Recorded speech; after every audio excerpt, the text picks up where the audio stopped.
Welcome, everyone, to TJ and the Grumpy Old Man, a twice-a-week sports podcast that happens every Thursday, 9 p.m. Eastern Standard Time, and every Sunday, 8 p.m. Eastern Standard Time. I'm your host, TJ, and with me here, as always, is the Grumpy Old Man. They say there's no shame in his game because he is always the same. That's me. Grump, how are you doing this Thursday evening? Splendid. Yourself? There's lots that's going on in the world of sports. Yes, there is. For me, I'm not complaining, Grump. I'm not complaining. Before just general housekeeping items, today we're going to be talking about the MLB Trade Deadline, about 2.5 weeks away. I believe it's August the 2nd is the MLB Trade Deadline. We're going to be talking about Le'Veon Bell, mentioning the possible the mistake he made in 2018 by not playing for the Steelers and sitting out that year. We're going to be talking about his change of career paths. No longer is he pursuing an NFL career. He now is going to be gearing up to box Adrian Peterson.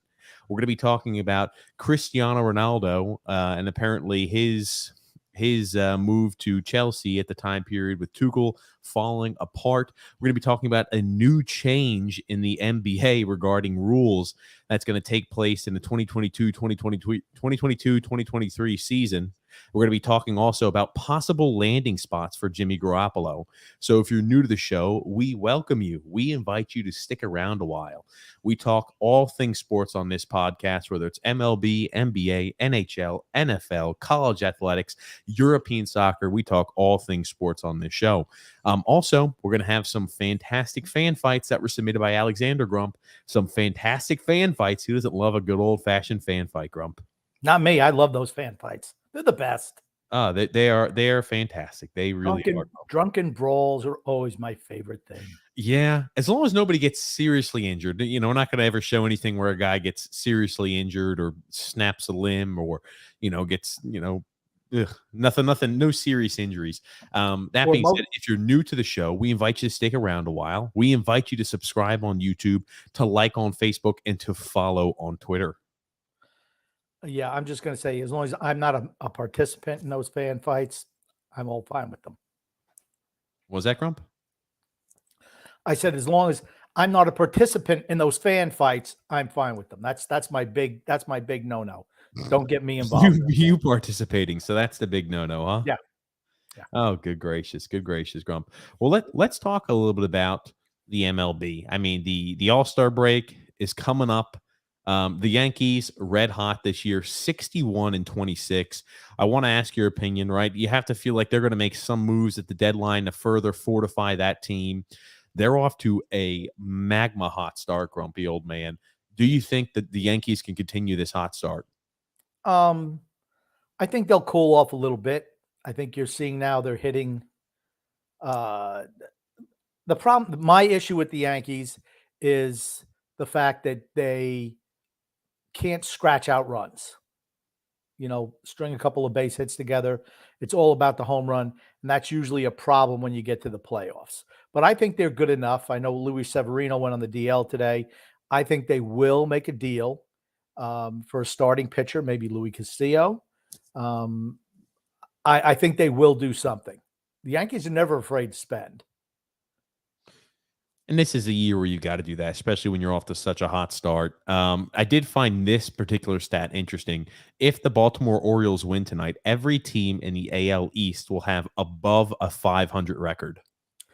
And the thing about Baltimore is they have a lot of younger players, and they all seem to be, maybe maturing at the same time. Whoever thought of course, you knew Baltimore would eventually come back, but it's been so long they've been like the worst team in baseball, or certainly bottom 2 or 3. That is nice to see them come back and at least at 500 at this point in the season. Grab yourself a drink, my friend. It seems like you're a little raspy throat, Grumpy. No worries. But I think the Yankees are in a good position. They are a team that is very home run or bust, no doubt about it. So, that's the biggest issue. You've had guys go hot and cold. Giancarlo Stanton's one of those guys who started off pretty hot to the season, and he still had power numbers as of late, but his batting average, he's trying to do his best Joey Gallo impersonation. but with less strikeouts. I mean, what is it? Last month he's batting like 217 or 207, and you got a lot of those guys who are kind of they're still batting well, but not at the same hot pace they were at the beginning of the season. Well, that's what the analytics people say. Well, you know what? It's all right. He can strike out 3 times and he hits a home run. He's had a good night. Well, not for me. I mean, I like I said, I'm old school without a doubt. I like players who are well rounded. They see a shift, they go, okay, I'm going to hit the ball the other way. I don't have to swing for the fences every single pitch. And that's what you see for most of these guys, right? Mm-hmm. And you mentioned Luis Castillo as a guy. I feel like that's got to be he's the number one guy on the trade block this trade deadline. He's a guy who's pitched extremely well this season. You look at ERA below 3. He's a guy who's had a fantastic year. He's had great years before in the past, but this is by far the best year he's had. 29 years old in the prime of his career. You have to think he's going to be highly vied after. He is going to be expensive to acquire. Without a doubt. This has been his most consistent year to date. He's always had tremendous physical tools, but very inconsistent. And of course, it doesn't help playing for Cincinnati. But a lot of that stuff, not very accurate, walks a lot of batters. But when he's on, he's almost unhittable a lot of He's times. been on this whole year. Right. This has been, like I said, his most consistent year from beginning to end. Now, a guy that I've seen been thrown out there quite a bit too is Frankie Montas, Grump there from the Oakland Athletics. He's a guy that if you don't get right, Luis Castillo, this is another guy that you could say, okay, this guy's another right-handed pitcher, a guy who has a lot of losses because he plays for Oakland, but has done a good job and an admirable job for the Athletics. Yeah, Castillo has more upside, but Montez is more consistent. He spent some time on the DL this year, and that's been really a lot of his career. He's always kind of been in and out, injured year in, year off. But he's another guy. I mean, that's a nice consolation prize if you don't get Castillo for certain. And Oakland's always willing to sell. It seems like they always are. Less notable names. I could see a guy. I mean, the Angels, it seems like every single year they just are putting around in mediocrity and sub-mediocre. And, that's a guy I know Syndergaard just recently came there. I could see him being a guy they're looking to move. You'd mentioned also the Athletics. You could see a guy, you could see Sean Murphy go to from the Athletics. So I know he's under team control for a long time, but teams do need catchers. They do need players. And I feel like the Oakland Athletics are always in this perpetual sell mode. Well, when you bring up Murphy, I don't know what his contract is, but he's under team control until 2025, I think. Okay. So I don't see them getting rid of him because they don't have to pay him a whole lot. So, and that's what I meant by what the contract situation was. If he signed like the 4 years and, really affordable, they're not moving him. If he's cheap and productive, that's their type of player, honestly. But it's been like that for years, right? It has. Moneyball. It unfortunately has. I mean, my goodness. Let me see how long he signed because he's making less than $1 million a year. Okay, so he comes up to arbitration level 1 this offseason. So they're going to have to start paying him going forward. Yeah, that's okay, but they won't let him go in season this year. They'll wait till the offseason, go to arbitration, then move him in the offseason perhaps. Like I said, he's cheap and he's playing well. They're not going to be dumping him. Gotcha. So he's just a name that's popped up. Wilson Contreras for the Cubs, another catcher that's popped his name up. I think he's probably more likely to be traded than a guy like Sean Murphy. I mean, if they were looking to move Murphy, which who the heck even knows, but a guy like Wilson Contreras, right? And you look at teams that may need a catcher. You think, the Houston Astros could use a catcher. You look at the Tampa Bay Rays as well as the Giants, the San Francisco Giants. I mean, all those teams could realistically use a catcher, and a guy like Wilson Contreras, who has brought, a strong bat in the past. I mean, he's batting pretty decent this year too at 266 for a catcher at 266. You can't really ask for much more. And 13 home runs, that's you're bringing power, you're bringing OPS, you're bringing a good average as well. Yeah, without a doubt. And he's been consistent for a number of years. The Cubs right now they're not in tank mode, but you could tell it's not the Cubs' year. So Yeah. you'll see them move some of that. I mean, I think he's 30 in that age range, and I could absolutely see them moving him. Mm. I feel like, Benintendi, he's, Andrew Benintendi used to play for the Red Sox, now plays for the Kansas City Royals. I believe he was the Royals selection of the All-Star game. I could see on the right spot, right? He's had a good year this year. I could see if a team wants to add a little bit more depth in the outfield, add a guy who's defensively strong in the outfield, who's having a hell of a season batting. I mean, he's hitting, I think, 317. And he's a guy who has had those ups and downs. When he had those ups and downs in the past for Boston, I could see a guy like Benintendi being somebody that is targeted this year's trade deadline. Right. And optimally, you don't want to trade him to the American League East. And the reason being he's not vaccinated. So anytime they got to go to Toronto to play, because he's with the Kansas City Royals have 10 guys who are not going to be able to play this weekend in Toronto because Canada still says you have to be vaccinated to enter the country. So they're short 10 players this weekend. So going forward, let's say you're a team like the Yankees and you're going to have to play Toronto. Is that somebody you're looking to acquire? Probably not. But No. I mean, I could see them moving him to a National League team where they don't have to worry about those rules. Those Canadian teams. Man. Okay, gotcha. I didn't know that he was that's right. I had forgotten they had a whole bunch of players that were not going to be able to make the travel and the trip to Toronto to play. 10 out of 24.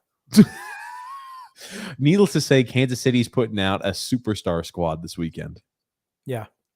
And Kansas City is a team that's got some burgeoning young talent. I mean, remember they won the World Series, I think, in 2015. They were right in there, I think, within the next 2 years. And then they just tore it down and started over. I mean, that's the way you do it. You want to get on the hamster wheel, right? Just chasing things all the time.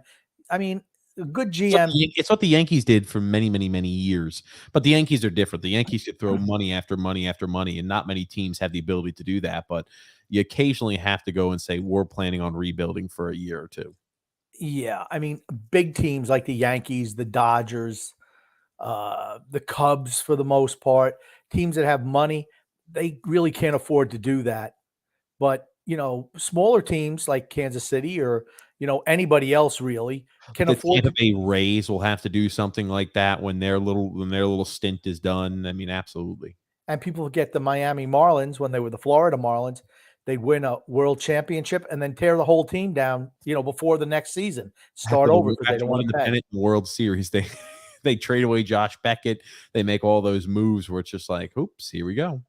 Right, and even the first time they moved Renteria and guys like that as soon as they won the championship because they don't want to pay them. I mean, I don't know why you're in the business as an owner if you don't want to pay the athletes. Maybe it's a prestige thing. I don't know. But, I mean, hey, it worked. It has worked for them in the past, and it's worked for Kansas City. But, man, I'd like to have a team that, oh, man, this guy's getting good, sell him off. Frustrating. I'd say another guy who I've also got on the list that looks to be penciled in to be moved, first baseman Josh Bell.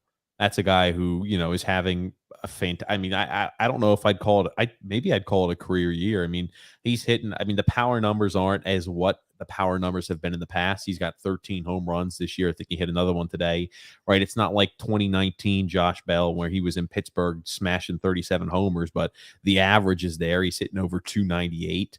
That's a guy who I think has got value. I think he's going to be moved from the Washington Nationals this trade deadline. Again, the key is what the contract situation is with each player. Yes, if it's the last year of his deal, if he's signed to a reasonable deal, they're not moving him. Why would they? I mean, if you're going to get production like that and, not have to pay an arm and a leg, why would you trade somebody like that? I wouldn't. He's an unrestricted free agent, no arbitration rights, and he's a free agent this offseason. Okay. So that means he's probably not signing back with Washington. He's on a $10 million a year contract. He's having a career year and a contract season. He's going to hit 25, 26 home runs with the possibility of hitting 300 average and over 100 RBIs and 100 runs. He's going to get freaking paid this offseason. Yeah, good for him. Well, I mean, that's why I think they're not going to keep him. That's why I think his name pops up is more to do with the contract situation, and he'll be an unrestricted free agent this offseason. I mean, how many years removed from winning the world championship are the Washington Senators? Is it like 2 years? Oh, The Nationals. Washington Nationals, Grump. Washington Nationals, yeah. I mean, Damn, we're taking it back to the Washington yeah. Senators. But I mean, think about it. What is it? 2, maybe 3 years tops since they won a championship, and it's like they're really in full rebuild mode. That's how they do it. I mean, Grumpy, you think about the Washington Senators, Walter Johnson. I was trying to think who the hell it was. I always think of Walter Johnson, that old kick your foot up above your head type of wind up. Walter Johnson, Grump, with the Washington Senators. Well, you're going way back, but I mean, the Minnesota Twins were the original Washington Senators. They moved from Washington to Minnesota in the 1960s. Gotcha. But yeah, I think Bell is as good as gone. I think that's a guy that teams will be vying after, a guy who can provide, consistency.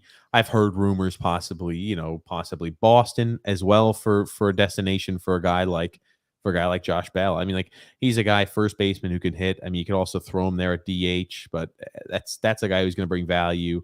And you wonder, right? The Red Sox, I don't know. I've seen the Mets name thrown out there for Josh Bell, and the only thing I could think is the DH spot. And I've also seen the Cleveland Guardians thrown out there as well. I don't know why Cleveland would go for him, honestly. But, I mean, for the Mets, yeah, I mean, I guess it gives Alonso and himself will just split time at first and DH, which I guess keeps both guys healthy, keeping them off the field. Maybe that's the thought process there. He's a guy who he would not have to relearn different pitchers. We had talked about this before, right? If you're going to go, and that's sometimes where guys struggle, perhaps. If you go from the NL to the AL or the AL to the NL, you're going to have to learn different pitchers. This is something where Josh Bell is very familiar with the pitchers in the NL East. He's not going to have to worry about learning new pitchers, and you would expect same or similar performance as to what you've seen early on if the Mets were to be interested in the trade for a guy like Josh Bell. And maybe even I think honestly he's benefiting batting behind Juan Soto. Yes, absolutely. Because they're certainly going to pitch to him and not pitch to Soto. So maybe his numbers, I'm not saying they're inflated, but I don't know what it would be like in the Mets lineup, for instance. Would you rather pitch to Josh Bell or would you rather pitch to Pete Alonso? It can't really. It's going to be tough to pitch around either of them, and I think it does add another big. He'd just be DH, right, and alternate those guys and keep them healthy. I think that is a good situation. His cap's not crazy, not a crazy cap hit, and it's just a rental. So, yeah, I don't know if that's the Mets' biggest need. Honestly, I would say no. I'd want to get a little bit more power in the outfield than they're showing right now. But other than that, I mean, I think the Mets are. Their team, I'm not saying they're going to win, but they're put together like a team that could, out hit you with home runs, but also scratch out runs when need be. And Max Scherzer coming back has been a big boost to their pitching staff, as well as Chris Bassett's pitching very well. And then Jacob deGrom is probably, I want to say, maybe right after the All-Star break, he'll be back in the Mets rotation. Absolutely, Grump. Absolutely. I think he's right around the corner. He's in a spot where that's really going to help out the pitching staff, and that's really going to solidify that. You've had Taijuan Walker having a fantastic year, I'd argue career year. Carlos Carrasco, who's bouncing back too. You're adding a guy like DeGrom. That is a really, really tough pitching staff to get through. And the reason I think he's good at the DH spot, I mean, look at the DH option they've got. I mean, Dominic Smith was originally penciled in. He was going to be the guy at DH for them this year, but he's fallen flat on his face. He's hitting 198. He's a guy who struggled all year long, but they still have to utilize him just based off of what they have available. That's why I think Josh Bell works. Run the rotation between Bell and Pete Alonso at DH, and I think you're in good business. That's maybe why his name's being linked. I still would like somebody who can play another position. Like if you're hell bent on getting a guy who plays first, at least make it a guy who plays first base and outfield, or third base and first base. You don't want too many guys who are only capable of playing one position. Need flexibility. That's true. Hey, availability and flexibility is the best ability, Grump. Alexander saying, what's up, guys? How are you both? Doing well, Alexander. Thanks for the fan fight submissions. They're two good ones, Grump. I'm excited. James F. says, guys, do you think the Yankees should trade for Luis Castillo? Guy is lights out. Needs to cut his hair if he wants to be a Yank. Just said he would be if he's a Yankee. Yeah, I mean, I think that's what the Yankees are looking for. I don't like the way they're built. I know they're winning games at a record pace for a Yankee team. They've cooled off a little bit in the last week or so, but pitching is something that every team needs. Come October, pitching is the most important thing. Pitching beats good hitting every single time. Every time. And in October too, you're not going to see a 5-man rotation. That's why everything gets so tight, and that's why pitching usually wins. You're riding your 3 best horses, 3 best starting pitchers, and then you'll have occasionally them pitching in more than one occasion in short distance, and you'll have them, your starting pitchers that aren't 1, 2, or 3. They become long relief pitchers, and they get utilized in a different manner. And so right for the Yankees, you figure, health permitting. If you get a guy like Castillo, you got Garrett Cole, Castillo, and then probably you would have Luis Severino as your third starter. And then, Nelson Cortez or Nestor Cortez, excuse me, would be going back to the bullpen. You'd like to have a left-hander that you could throw out there. But like I said, he's had a lot of innings he's pitched this year. And I think you're going to see his innings cut back as it goes on. He should. And he's not been anywhere near as successful lately as he had earlier in the year. Another guy, Jameson Taillon, who has not been anywhere near as successful towards the later half in the last month and a half that he was at the beginning of the year. Got off to a really hot start. That's a guy who maybe needs a little bit of time to kind of regroup and get his bearings underneath him again. And the key, every team needs relief pitching come playoff time, right? And yes, I understand you can maybe move some guys from the starting rotation into the bullpen, but you're limited if you have to bring somebody in mid-inning. That's not something that starters are used to doing. It's like starting the beginning of an inning. If you can get a big lead, have the starter go 6, bring in, Italian or, for the Mets, a Walker to pitch maybe an inning or 2 and then go to your closer. I mean, but you're going to need pitching. Just when you think you have enough pitching, you need more pitching. There's an injury. Arms always get injured. They get tired. I mean, you can never, ever, ever have enough pitching. I don't think there's ever a team that says, oh, man, we've got too much pitching. and when I was a kid, it seemed like pitchers never got hurt. Never. They didn't pitch as fast, Grump. They were mighty damn good. You didn't need 15 pitchers on your roster. That's for certain. Drew L says, TJ and Grump, what's the difference between Plankton from SpongeBob and Lou Lamoriello? I don't know. I hope you give us the catch line on that one, Drew, because I think there's just one comment. James F says, on NHL channel, a caller made a good point about Lou's rules. 1, short hair, and you can only play certain numbers. You can only have certain numbers. I think that turns free agent players the other way to join other teams. I don't think that has any bearing on anything. I was about to say, I don't think people are like, oh man, I'm not going to shave the beard. The Islanders just aren't a destination. They're just not. Yep, exactly. Alexander says Luis Castillo should be a guy on the Mets radar. I don't know about that. No, they don't need him. Bats are the most important thing. I think our pitching, hell, I would never turn away if we also bring in a guy like Luis Castillo. It wouldn't be like, oh man, we don't have enough room for another fantastic guy as a starter.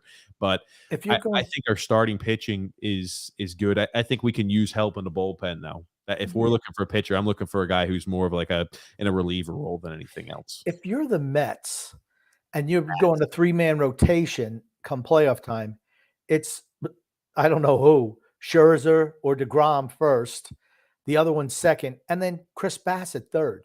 And you could always do Carrasco. Taijuan Walker. It's not going to be Taijuan Walker. Taijuan Walker's played much better than Chris Bassett. Okay, 3-man rotation. Taijuan Walker does not make that cut. Sorry. It's going to be DeGrom, Scherzer, and Bassett. Maybe Carrasco. It's not going to be your number 5 guy. He has a 3.79 ERA. Taijuan Walker has an under 3 ERA. Taijuan Walker has played fantastic this year. It's not going to be Taijuan Walker. It's a good problem to have as who's going to be number 3 because we have so many viable options. Okay. Hell, you can make a case for Carlos Carrasco. You can make a case for Chris Bassett. You can make a case for Taijuan Walker. You have so many options. Okay. Taijuan Walker has pitched out of the pen, though, in the past in his career. So that's a guy who automatically goes to the pen. And first of all, he's not that great. He's done okay. But here's the thing. He's got a 2.63 ERA. What do you mean in he's a big not game, that great? In a big game, I'm going DeGrom, Scherzer, Bassett, Carrasco. Walker is 5th. He's 5th. I almost say the Peterson kid is just as good Oh, as Walker. But like I said, you're right. It's a good problem to have. Peterson's another guy who I don't care how well he pitches down the stretch. He's pitched out of the bullpen before. Then you know what? That's where you put him in the postseason. Apex Legend Senior Citizen says, "Hey Lou, any hockey trades to help us score?" Grump. Speaking about Lou Lamoriello and Are you not saving that to Saturday? Are you not going to save that for Saturday? Okay, we can. Whatever, Grumpy. We could save that one till Saturday. I mean, It almost seemed like a hostage video was released by our by our ownership group of Ledecky and Malkin. James, that well, I guess we'll wait until. I hate to tease it like that, but we'll show it on Saturday. James F says the Yankees losing 2-1. Mets are winning 4-0. I think that was obviously a while ago, so I think the scores have changed. Alexander says, and Trey Mancini, the Mets should go after as well. You know, I would think that Mancini was going to be a trade candidate, but then you see how the Orioles are playing. You still need some veterans on a team, right? Mm-hmm. And he's having a career resurgence this year. The team is starting to gel a little bit with the younger players. If I'm Baltimore, unless I'm overwhelmed with an offer, I'm keeping him. Why not? He's played well this year. I mean, like you look at the stats. He's hitting 280. I mean, he's done a fine job on that team. It's not like he's going lights out with power like he has in the past, but on base percentage is there, and tough to complain. Tough to complain about Trey Mancini. True. He's I consider him Like an above average outfielder. Mm-hmm. Nothing spectacular, but he can play in any situation. And I would take Noah Syndergaard back, says Alexander. I don't know if we need another starting pitcher.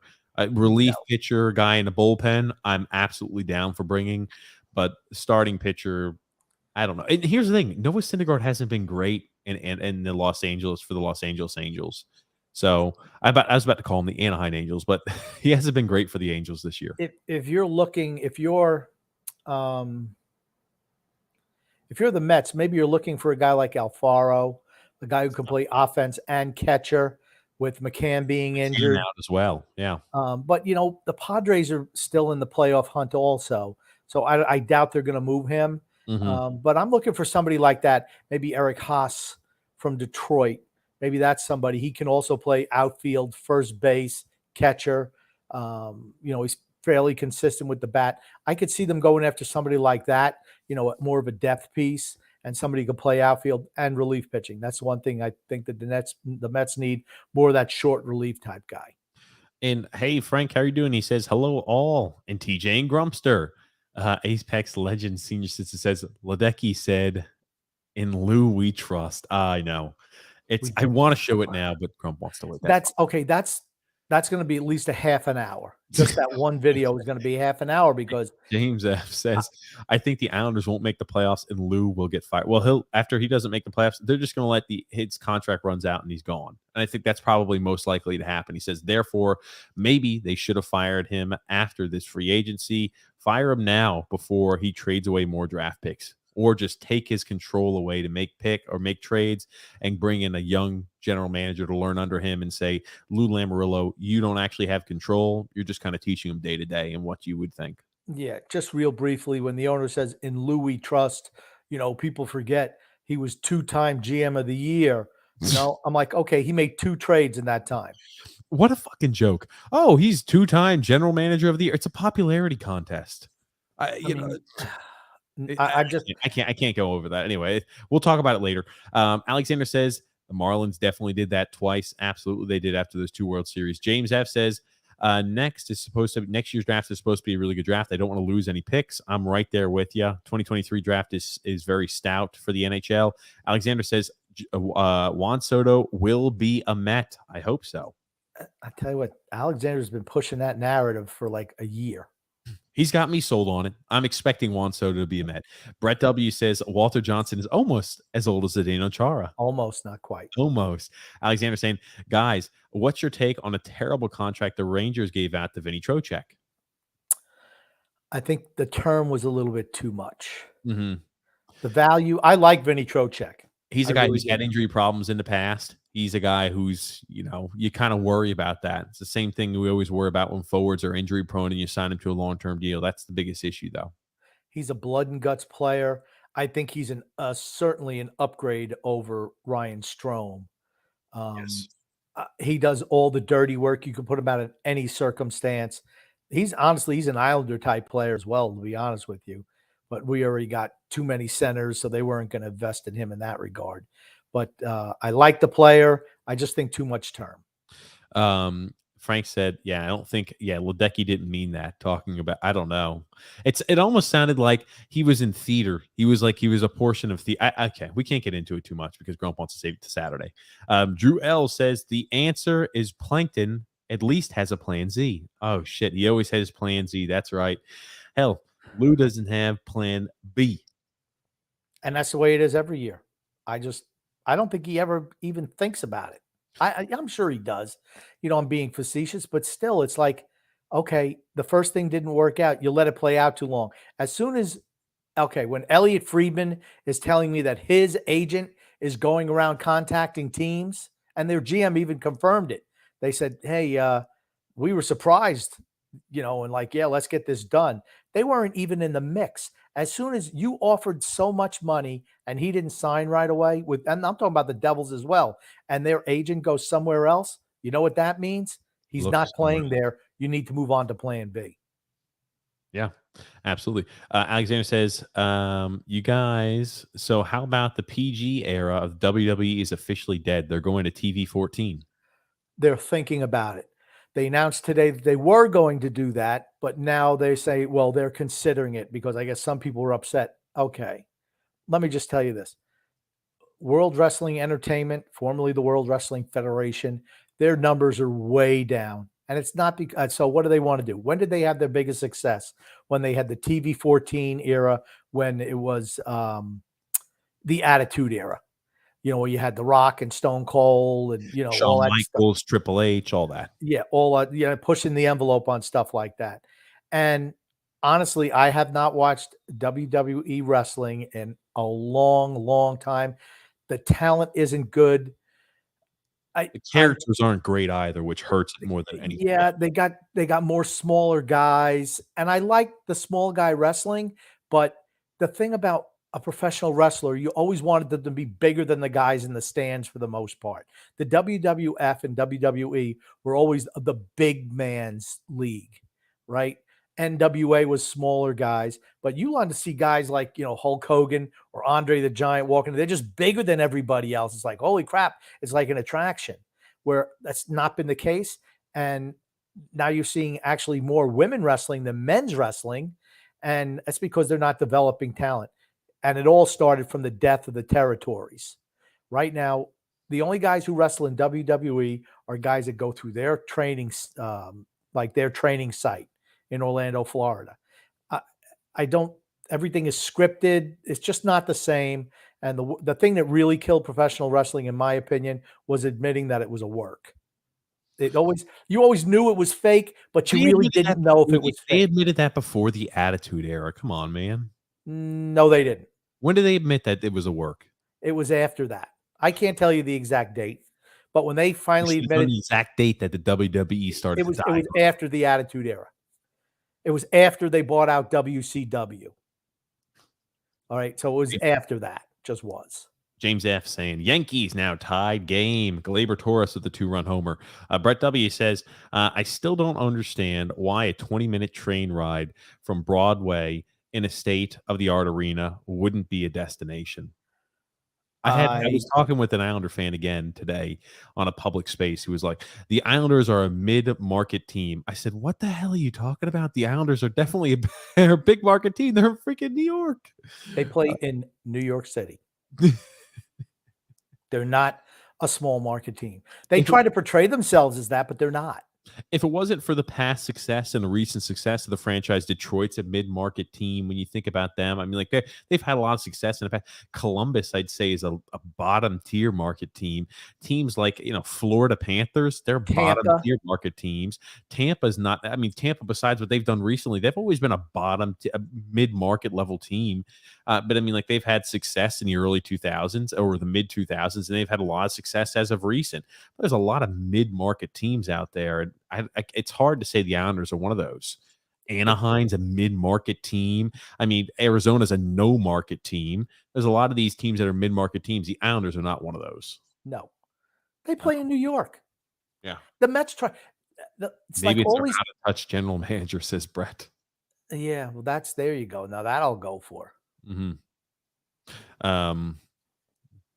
Frank said, I just want to say to TJ and Grumpy, come on, kill the Islanders. No, can't do that.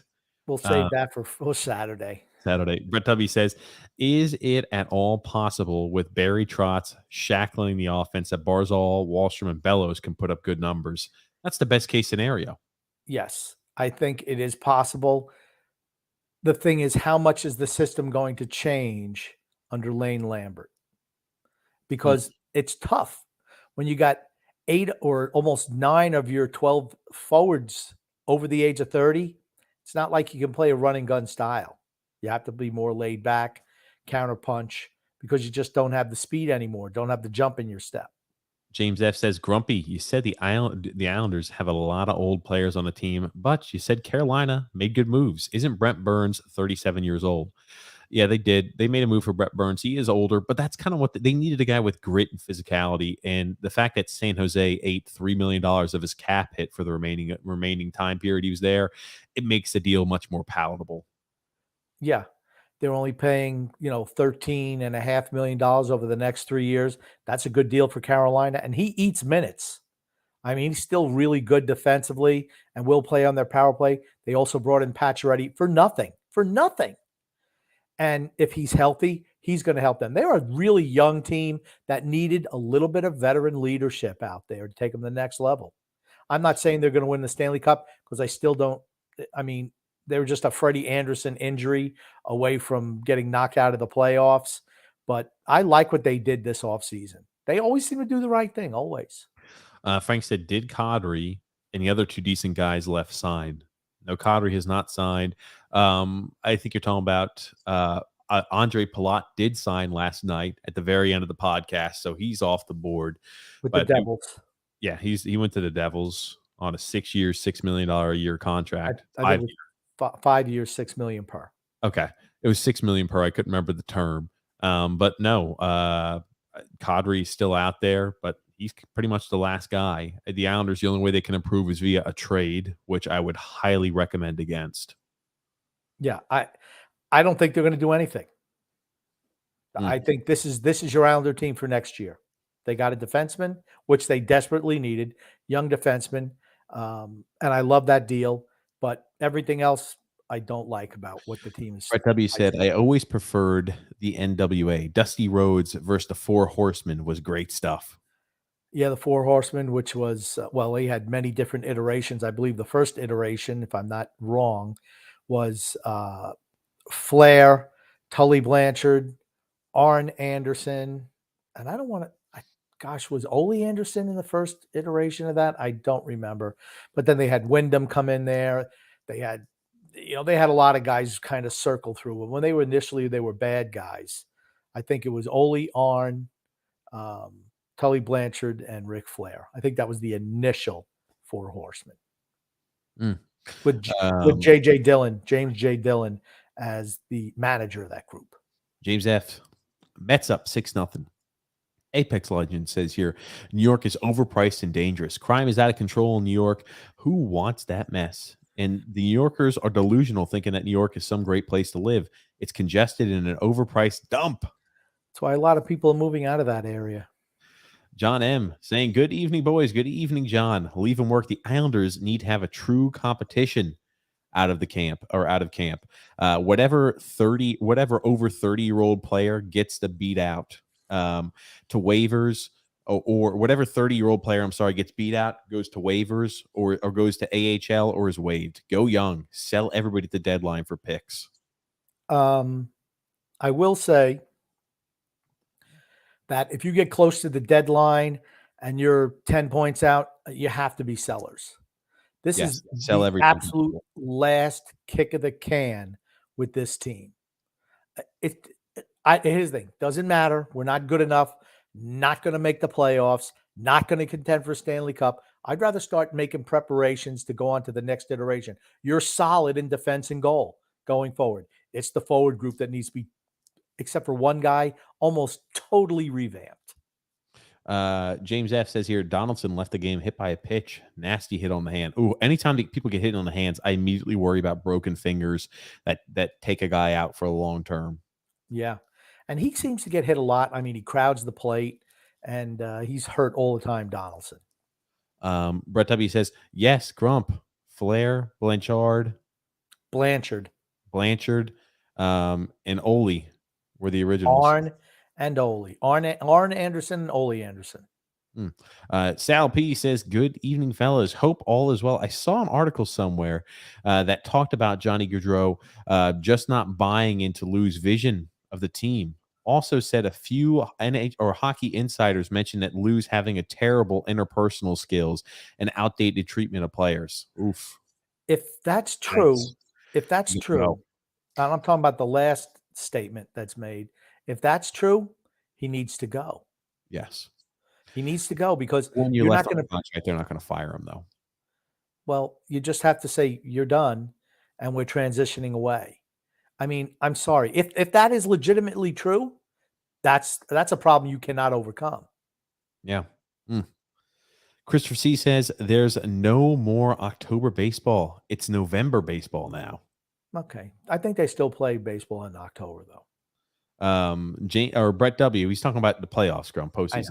I know. What W says here, I agree. It should be a competition. Don't be afraid to bench Bailey and Martin or whoever the young guy or whoever, if the young guys like Bellows or Johnston are out playing them.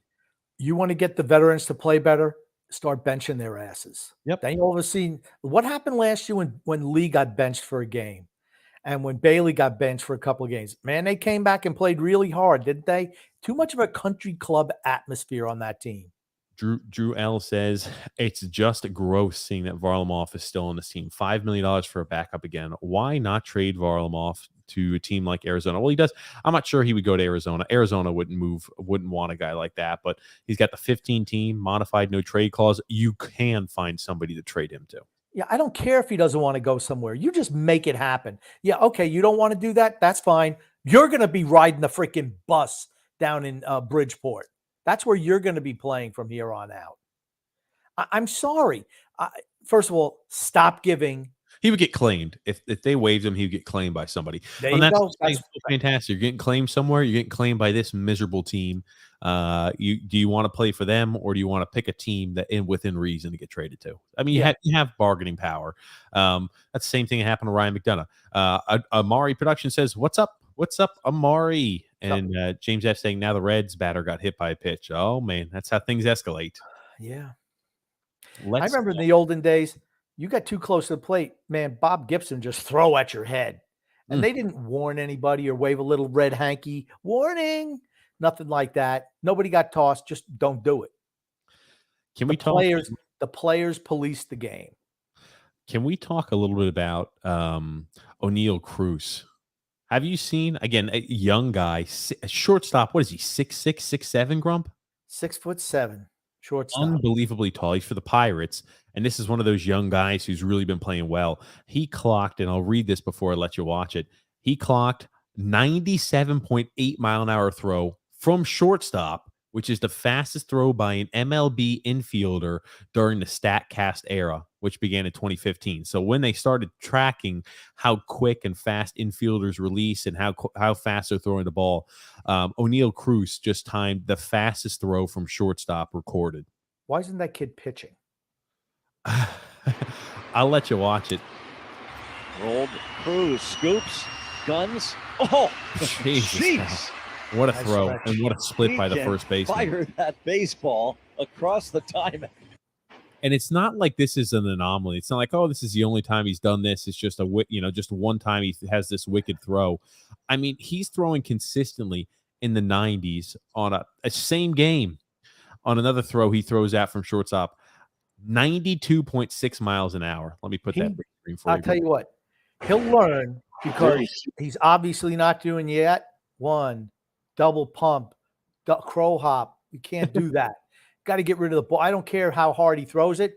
You got to that ball. You can't double pump it. Not from shortstop. You can't.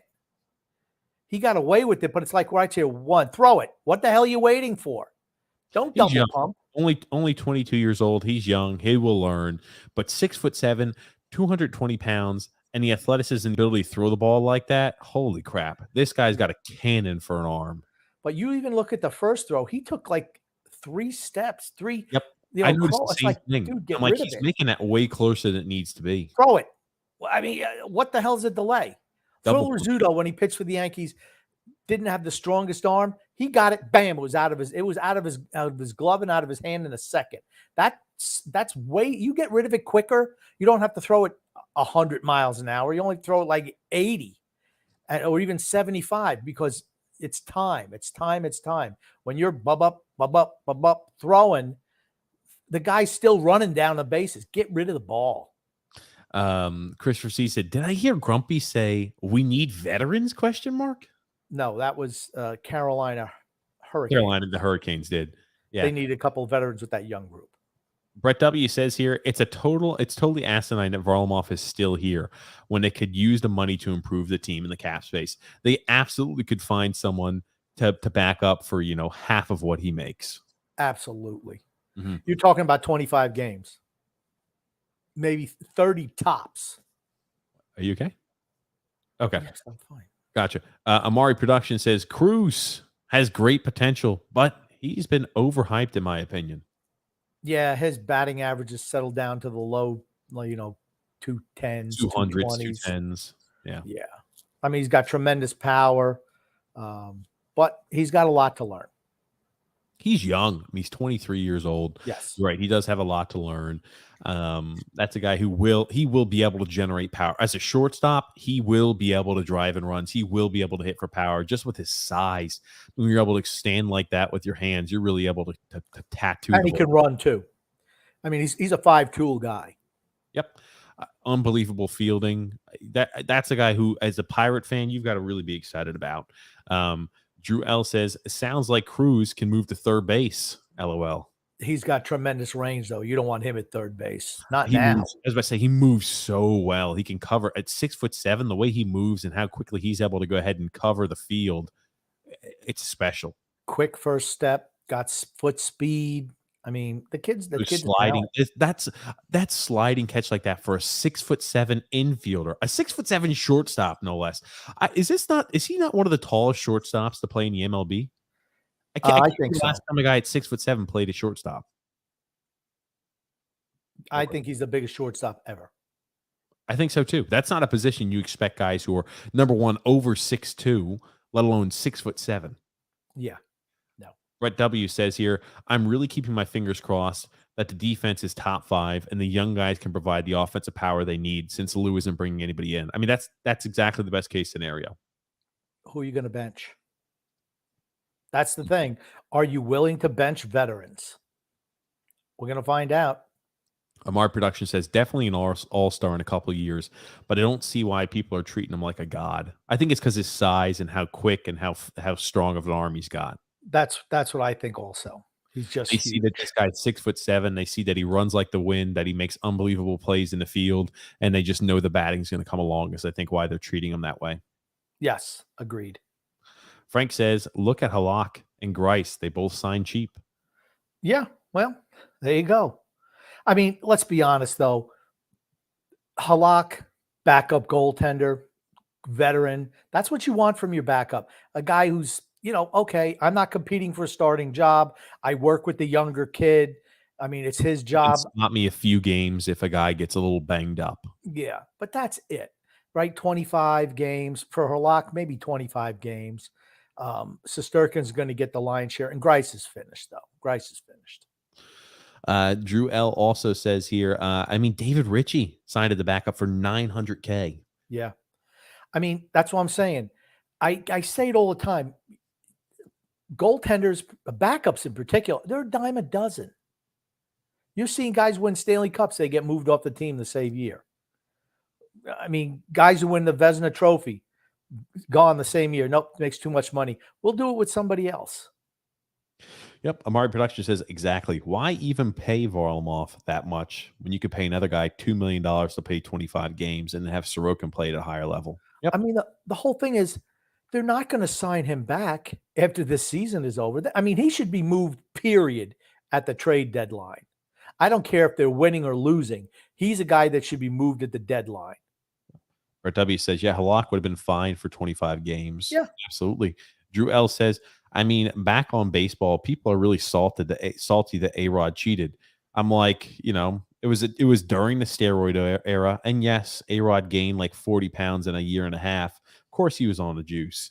I mean, in the weight room gain wasn't fat. It was pure muscle.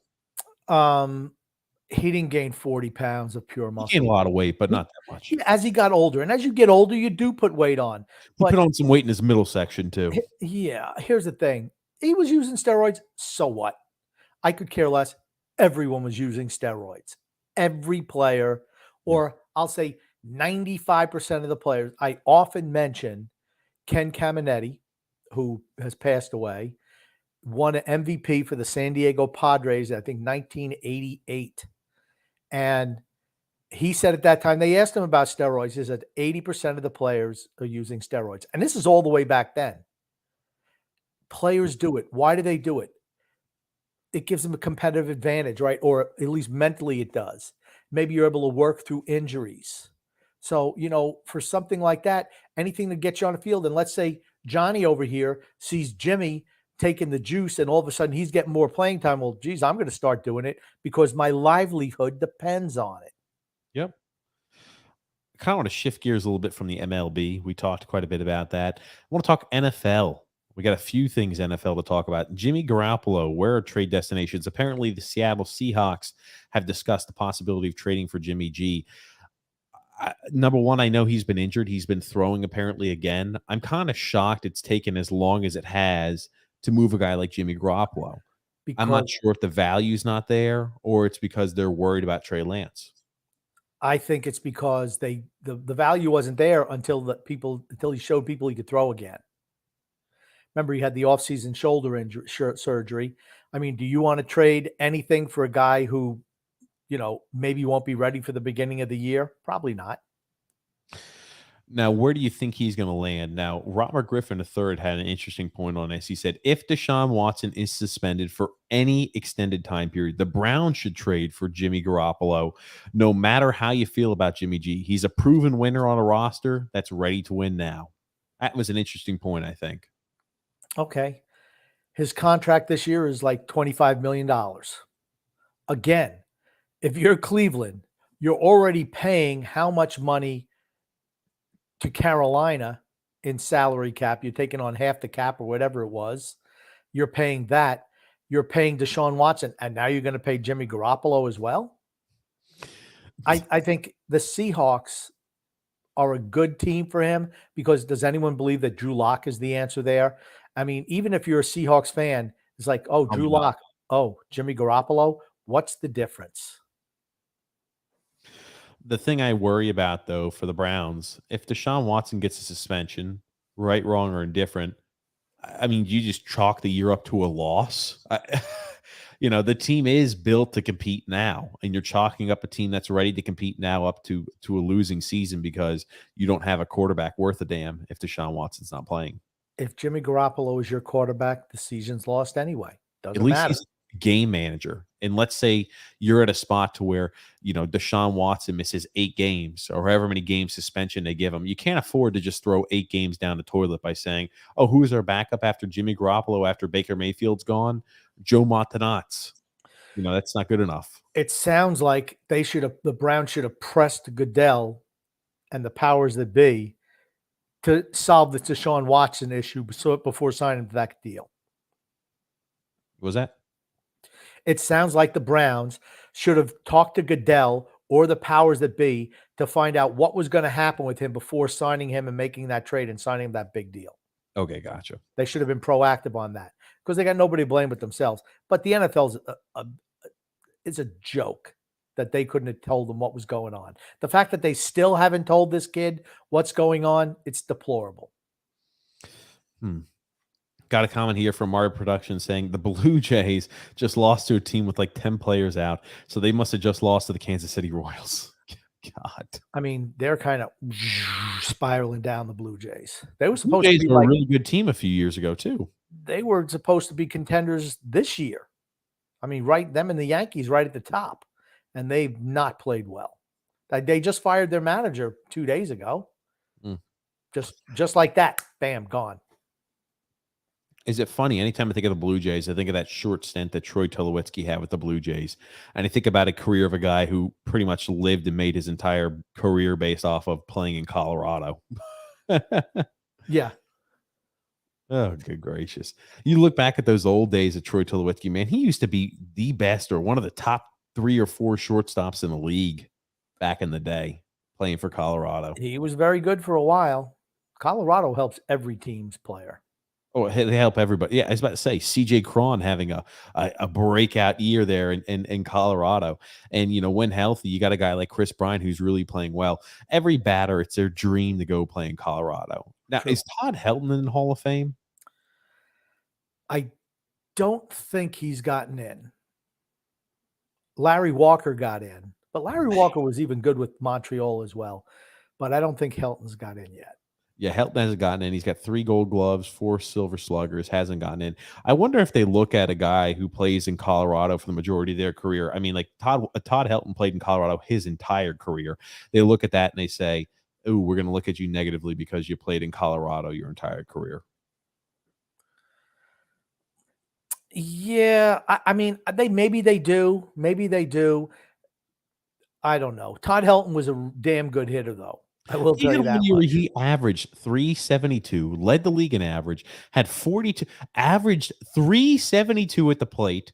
He had 42 home runs. He had 50. He led the league in doubles, hits, RBIs, on base percentage, batting average, and on base plus slugging percentage. Where he won himself. He finished 5th in MVP voting, won the Silver Slugger. But think about that: led the league in batting average, on base percentage, on base plus slugging percentage, RBIs with 147, doubles, and he led the league in hits. He still had 138 runs in 42 home runs and didn't win the MVP.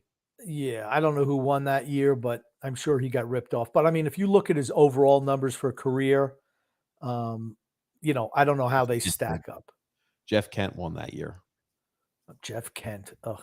Jeff Kent at 334 batting average with 33 home runs, 125 RBIs and 114 runs. I mean, if that was back when the Giants were good. I mean, that was a year where Barry Bonds finished 2nd in voting. I mean, the numbers for Barry Bonds: 306, 49 homers, 106 RBIs, and 129 runs. He finished 2nd. Mike Piazza finished above him, and so did Jim Edmonds. I don't know. Todd Helton just got some hate, I feel like, because he played in Colorado. Very possible. Because if he won an MVP, I think there's no doubt he's in the Hall of Fame. But yeah, Larry Walker, another one of those Colorado guys who benefited from playing in that launching pad. It's the career average. It's the career averages. That's what you have to look at. I mean, you know, if he only hit, 300 home runs, and it's not going to get you in a Hall of Fame. He had 369 homers. His career batting average was 316, 1,406 RBIs, and 1,001 runs, or 1,400 runs. And how many years did he play? 17 years. Played a long time. Years. I mean, it sounds like he should, maybe get consideration, but I don't know what the voting committee thinks of, honestly. He averaged on 162 games spread. He averaged throughout his career 316 batting average, 27 home runs a year, 101 RBIs a year, and 101 runs a year. You would think that'd be enough for 17 years or whatever it is. That should be enough to get you. 17 years. I feel like that would be enough, but I really just think he gets some hate because he played in Colorado. Very possible. I know it was just a little off track, but Man, I tell you, those old Colorado numbers, you got to be careful anytime you're getting a guy like that from Colorado. Brett W says here, only the Browns could trade for a quarterback that won't play for a year potentially. I said that was the most Cleveland Browns things possible to happen. They guarantee him all this money, and he's unable to play. 100% accurate with that.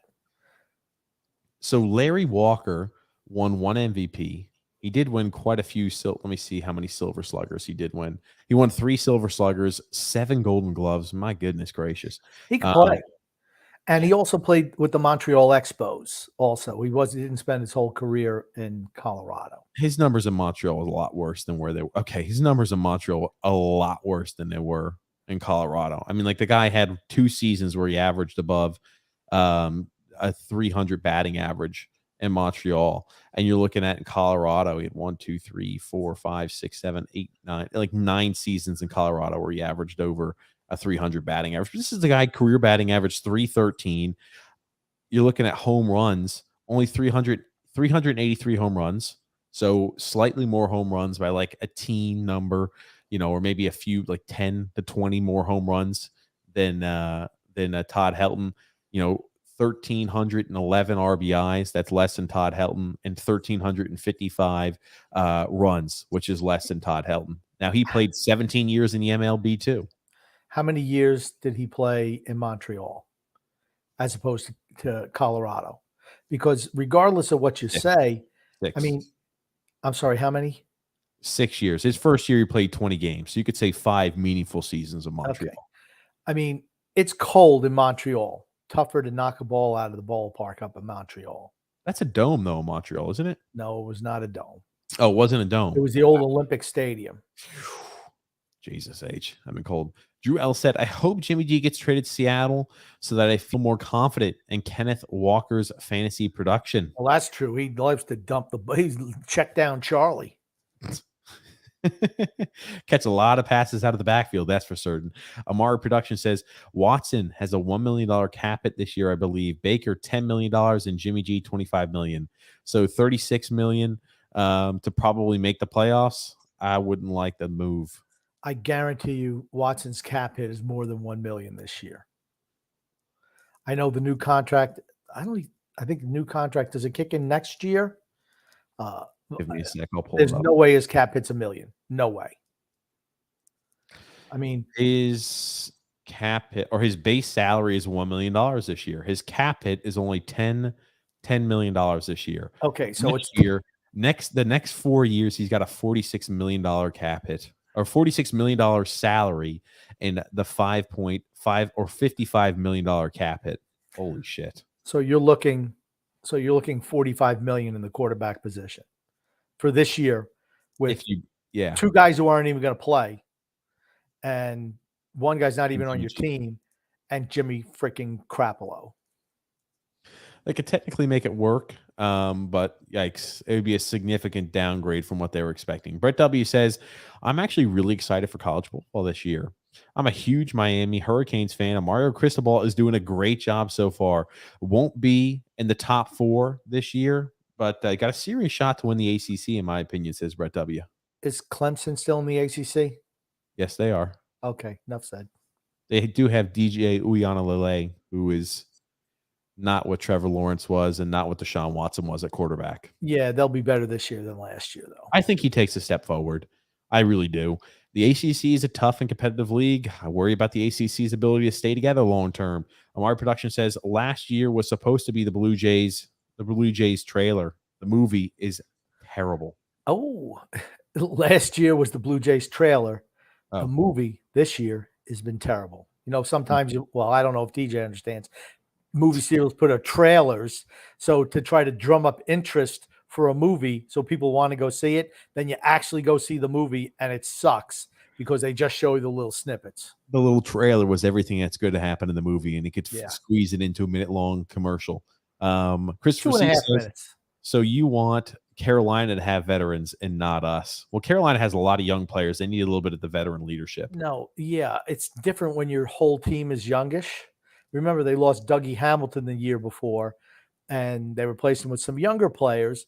And I think they missed that little bit of veteran leadership that they had the previous year. Drew L said, by the way, TJ, speaking of Baker Mayfield and Robbie Anderson, I sent you a funny meme about it. I think I showed it last podcast, Drew, but let me check. Frank says, I'll let you read that comment, Grump. The fact that Lou and the team thinks it's okay to pay almost $10 million for 2 goalies show Lou has no idea what he's doing. 1,000,000% can't be argued, period. It's not the Lost Boys, Lost Lou. Lost Lou. I like that one. Yeah, I showed that one last time. Christopher C said, if Jimmy G leaves San Francisco, who's going to be their quarterback? Trey Lance. Trey Lance. Not sure if he could foot the bill, but you're going to find out really quick whether that was the right selection or not. You're going to find out real quick. Okay. I know he played 2 games last year. Yep. His predilection is to catch the ball, look at his first read. If it's not there, he's running. No. Drew L says, this guy for the Reds is pitching, has an 8.10 ERA in 16 games as a reliever. Yikes. Sounds like kids I had pitching for me back in the day. That bum that everybody thinks will be good. Trey Lance, a.k.a. homeless man's Lamar Jackson. Yeah. I mean, I like guys who stay in the pocket a little bit. I'm not saying you can't be mobile and move around, but guys who just want to run all the time, that tells me you're not a quarterback. Amari Production says, no, it's $1 million. They did it in case of the suspension. Trust me. That's exactly what it looks like. That's exactly why they did it. In case there was a suspension, they gave him $1 million salary and $10 million cap hit total. And I mean, God, you're going to be paying a lot. No. $55 million cap hit for the next 4 years. It's just a little bit of that cap. I thought that was 45. No, 45 was what the salary is. 46 is what the salary is. The cap hit is $55 million for the next 4 years. Unbelievable. It's typical Browns fashion. The Browns. You gotta love Cleveland. Hold on a second. Uh-oh. Give me a sec, Grump. I'll zoom in so you can see it. Yeah. Ooh, really. Look at that. Hold on. Oh, man. There's our good old buddy, Grumpy. Why don't you just X out of that? Is that, what's his name? Miles Bridges? That's Miles Bridges. Looks like he's getting ready to beat up that rim. Oh, good gracious. But yeah, look at the base salary, $46 million for the next 4 years. Total cap it, $55 million just about. Unbelievable. I'm sorry. That's that. Well, he You better had be to do the something answer crazy there. to bring him in, and this is the first time they'll have a legitimate quarterback. And how long has this been since they've had a legitimate quarterback in Cleveland? Since Brian Sipe was there? No, Bernie Kosar maybe? Good gracious. Otto Graham. Since Otto Graham was there? Oh, good gracious, Grump. Frank Bill C. Nielsen? The old Olympic Stadium may have been Frank Ryan? The old Olympic Stadium may have been the worst stadium. The Astrodome was bad too, but Olympic Stadium was supposed to be a dome, but it was just never finished. And it was cold there. Boy, those October games and those April games, man, it was cold. I bet hard to hit for any sort of power there. Absolutely. Amari Production says, "Oh, never mind. $10 million cap hit. Actually, $45 million barely to make the playoffs would be yikes." Yeah.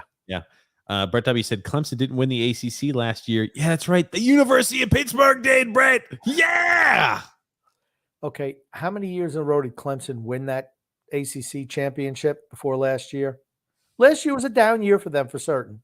Yep. But they'll be right back up. I mean, freshman quarterback, a lot of freshmen, lost a lot of talent. They'll be right back. Here's the thing. I wouldn't count out Clemson. That's all I'll say. They're going to be better for certain. And they came on like gangbusters at the end of the year. They were struggling early. I was about to say, as a Pittsburgh fan, I'm happy they didn't have to play Clemson again. Oh, my God. They would have lost. Jesus H. He said, Frank C. said, look at the size of that snake on the Mets game. Let me see. I don't know what he's talking about. The snake. So this is what they do, Grump. People at games at baseball games, they go, you're actually going to see a snake later on in a fan fight, Grump. There's a snake that takes place, but a snake, Grumpy old man, is when they line up a whole bunch of these empty soldiers. So all the beer cups, they line them up and they try to build them as long as they can. This is the snake at the Mets game here. It's like doing the wave. Except I guess you must not be entertaining enough when people have to do stuff like that. I mean, you pay a lot of money for those tickets. I'd want to watch the game, not play with Tinker Toys or beer cans. You saw the amount of beer, the plastic beer cups right there. I was like taking out a second mortgage on your house is what you needed to go ahead and drink that much beer. Very true. at a Mets game. Liver Mark damage. says, to be clear, I don't like the trade either way in the Browns, no matter what his cap hit is. Yeah. They couldn't do a Jimmy Garoppolo, but you're just wasting a year potentially that team. And that's on the NFL, though. That's on the NFL. Yeah, and the Browns should have been a little bit more forceful to figure out what the suspension looked like if he would. They should have went on. Says, yeah, we'd love to trade for Deshaun Watson, but the NFL has been dragging their heels on a possible suspension for 2 years for this kid now. Yes or no? Why don't you tell us? I mean, it's already been, they're not pressing charges in the court. What does it matter? Are we too interested to look at, what the public relations hit is for the NFL before we make a judgment on this? Just call him out. Just call him out. Goodell works for the owners. He's a meat shield. Let him shield. Drew L says, I'm getting nervous about this Donovan Mitchell rumors to the Knicks because apparently Danny Ainge wants, like 6 first-round picks for practically our entire bench. Danny, if you want to make a trade with Danny Ainge, you're going to lose that trade. He'd rather not make a trade and have his team suck than ever lose a trade. And he's got to kill on a trade, not just win, kill. He'll say, oh, you want this? You want I'll trade you this guy for a second-round pick. Well, no, we want a first. I'll trade you this guy for a second-round pick and this player. Well, no, now the price is now 2 first-round picks. Yeah, he's terrible. It takes him forever. Like other guys will make him like they can make a trade in an afternoon. Danny Ainge is like 6 months. He has to win every trade. Brett W says, we play Clemson this year talking about Miami. We'll see what happens. It's not going to be good for me. Mario Cristobal, I feel like, is a good coach, and he's a better coach than Manny Diaz was. I firmly believe that. He was very successful in Oregon. He's a better recruiter. He's a fantastic recruiter. You talk about NIL deals. Miami actually has a chance to return back to the freaking U. With NIL deals and Mario Cristobal at the helm, you really have a chance to build a solid team, a really solid team. Miami's had really good recruiting classes in the past, but if you're a Miami fan, you have got to be geeked up about Mario Cristobal and what he could turn that team into in 2 or 3 years. Yeah, he's a good recruiter. Fantastic recruiter. Fantastic. Frank C said, I think that Lou took a long nap yesterday. How did they miss on Pacioretty? I don't know if you guys addressed it, but what did you think? I don't know how he missed on it either. They gave him away. He was a salary cap dump. We had the money. We could have taken him in. Absolutely could have taken him in. He had 1 year left on the contract. 1 year left. They got a defenseman as well. And it was $7 million. That fits right. There you go. There's 7. We had 12? You could sign the other unrestricted free agents. No problem. Move one player. You're fine. I just don't think. I think Lou's lost his fastball. Period. He's lost it. I think he is just a step behind. Everybody loses at one point, and I think he's lost a bit of it. And there's nothing wrong with that. He's 80 years old. I mean, there's no way that he's as up on things as he was when he was 60. Just not the case. Brett W said he's done a phenomenal job recruiting for the Canes. He's bringing the swagger back, talking about Mario Cristobal. Oh, yeah, for certain. Mari Production says, I also heard if Day Massage gets Day Massage, Deshaun Watson, I like that, gets a year-long suspension. His contract expires 1 year later, and this year doesn't count or something like that for the contract. Well, I don't know, but hopefully there's some type of clarification on that. Yep. Drew L says at least Leon Rose didn't bite the bullet on RJ Barrett because Danny Ainge offered that and like 2 first-round picks to Leon to shut that down. Well, that's Danny Ainge. Got to kill on every trade. Has to kill on every trade. Can't just win. Has to kill on it. Reds up 6-4 at the moment. And Frank C said, Pacioretty. I'm glad you agree. Yeah. And I'm not a big Pacioretty fan, but for 1 year, now here's the thing. I would not have re-signed him, though. because he's 31, going to be 32 by the time he goes for his next contract. I don't want to sign guys in their 30s to long-term deals. Just stop it. Look at how other teams get help. Look at Detroit. 34-year-old David Perron, 2-year deal. 2 years, $4.5 million per. What a freaking sweetheart deal that is. 34-year-old Claude Giroux, 3-year deal with Ottawa, $6 million plus, a little bit over 6. You don't need to offer guys in their 30s 5- and 6-year deals. You just don't have to do it. Just stop doing it. It's just dumb. You want to know why you're in the situation you're in? Because you keep on making those mistakes. Everything that's wrong with the Islanders is self-inflicted. Everything. Amari Production says, any good free agents left? I haven't followed hockey long enough to know the remaining ones. Not that I would take as an Islander fan. So to answer your question, I think we should, now that all the cost-effective free agents and the guys who have potential room for growth and consistent performance are gone, that you could have got on a sweetheart deal, you're going to be overpaying for anybody at this point, is the way it looks like. Nazem Kadri is the best player left.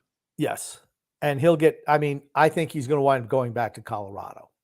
They're going to try to do anything they can to bring him back. Yeah. The longer it goes, the more I know he's going back to Colorado. I agree on that. No extension for Pacioretty. Yep. He just would have been a rental. Yes. Drew Ellis says Ottawa is going to be all offense and no defense now. Well, it's better they were no offense and no defense, so at least something's improved. James F says callers on Saturday. Yeah, we're going to do a call-in show. Absolutely, James. You're going to do the call-in show. Maybe it'll just be an all call-in show, perhaps. And I'm sure we'll talk Islanders. We'll talk about that comment, and we'll do a lot of call-ins. We had a chance to talk a little bit about Jimmy Garoppolo. Where will he go? Let's talk about Le'Veon Bell. I'm not sure if you happen to see this, but Grump, as I mentioned at the top of the hour, Le'Veon Bell stopping his NFL pursuit, now going to be focused on fighting Adrian Peterson in the boxing match of the century, Grump. And he wrote in an Instagram post that if he had a time machine, he could go back and he wished things would have been different in 2018. That was the year that he sat out from the Pittsburgh Steelers when they tried to franchise tag him, and he determined not to play. He said he wished he would have gone back in the time machine and could have changed that. Duh. Okay, you wanted the long-term deal. You were going to get paid. He never made that money back. Was never going to make that money back. Never. And it ended his career. That was it for him. That was it. He had a lot of wear and tear. I understand why he wanted the long-term deal. He got it from the Jets. But the fact is, he was the man in Pittsburgh. 350 plus touches a year, great catching the ball, had great vision. Just dumb. Think about that for the Jets. Can we talk about that for the Jets for a moment? He wound up playing one full year for the Jets, and that was it. Why is he boxing? I guess he must need the money. He said he didn't. He's got a lot of money. Okay, then why is he fighting? I think because he finds he could get more money. That fight is going to sell tickets. That fight's going to make him money. Why would you turn down if you could say, hey, we're going to pay you. You're going to get paid a purse of for showing up, just showing up, possibly $1 million just to show up and box for one day? Because you don't want to get beat up. Okay, how much beating up do you think? Well, Adrian Peterson does have a few assaults on his child, so you kind of got to watch out for that. I don't want to disparage Adrian Peterson. I like him. When you leave any team sport to go into boxing, it's because you need the money. No, look how much the celebrity boxers are making now. They make hand over fist. What celebrity boxers? These guys, the Jake Pauls, the Logan. He was not in a team sport. Okay, he makes so much money through his just productions and through podcasts, videos, etc. They make more money on that than they do through the boxing, but it allows him to extend their brand. And now he can maybe he could fight for a few years against guys who are, professionals or ex-professional athletes. It's a good way to string out a few million here and there too. Okay. Again, I'll say it again. How many guys from a team sport go into boxing when their careers are over? Because their careers are over. Frank Gore did it, right? Frank Gore did it, Trump. How'd that work out for him? Got beat up. The whole thing is just, here's the thing. I don't know whether they need the adulation of the crowd. They're finished. How old is Maybe they Le'Veon want Bell? to compete. Maybe they want to compete still. Getting Le'Veon beat Bell's up? not playing the NBA. Le'Veon Bell's not playing in any other league, and maybe, dude, his career as an NFL back is over, and he wants to maybe compete still. He's not going to be on the pit crew of a NASCAR team. You know what I mean? He wants to compete. Maybe he just wants to compete, and the money's nice too. He doesn't need to. It tells me that he needs the money. That's what it Well, tells me. maybe he just wants to compete. I mean, he By needs getting beat up. There are other, you know what? Why don't you go learn how to play, go on the poker tour? Why don't you do that? Play world poker. Oh shit! You want him to lose millions of dollars? Go ahead and have a guy who's never professionally gambled say, "Let's go be a professional gambler." I'm just going to say, guys who start fighting when they're in their mid-30s, it's because they need the money. It's the only reason you do it. He just 30. He just turned 30 years old. But I want to ask you about this and kind of change topics a bit. Do you think Le'Veon Bell sitting out that 2018 year, I think that may have cost him his golden jacket? Yeah, I think so. I think that was a guy that was earmarked. You talk about, you always tell me don't always say they're first ballot Hall of Fame guys. That was a guy. If he played that extra year in Pittsburgh and things were different, he didn't go to the Jets, he didn't waste his career away. I seriously believe that could have been a guy who was a first ballot Hall of Fame caliber player with what he did. He was the first really dominant, and I mean really dominant running back and receiving back out of the backfield. He was the first real. LaShawn McCoy was dominant, but Le'Veon Bell would run over people and also was so elusive. He was the best for a couple of years. But again, I think it's harder for running backs to get into the Hall of Fame now. But he had a legitimate shot. He did, but he flushed it down the toilet. Here's the thing. I don't blame him for trying to get the money, but when they were not going to pay for it, you play on that deal. You're getting a boatload of money, and then you go to free agency the next year. I mean, you would have had another year. You would have had another year of healthy, right? Where you're putting up over 1,200 rushing yards. Another year where you're putting up like 500-600 receiving yards. You look at the 3 years he was healthy in Pittsburgh, right? I'm not going to go ahead and say, oh, let's include his rookie year. You look at year number 2, year number 3. He only played 6 games before injury. Year 2, year 4, and year 5 in Pittsburgh.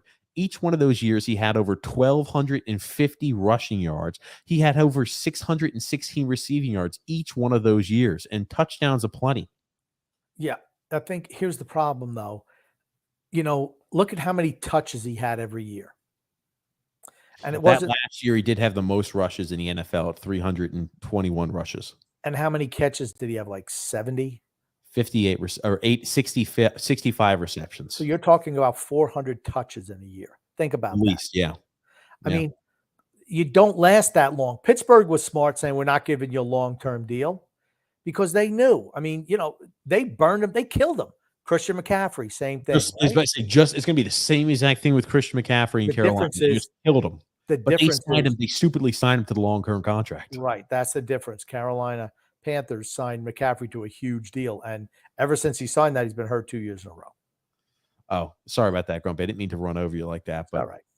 I tell you, my goodness, Christian McCaffrey. That's going to be one that the Panthers regret. I mean, it's tough at the time to say, yeah, no, we're not signing you to a huge term deal, but it should have been done.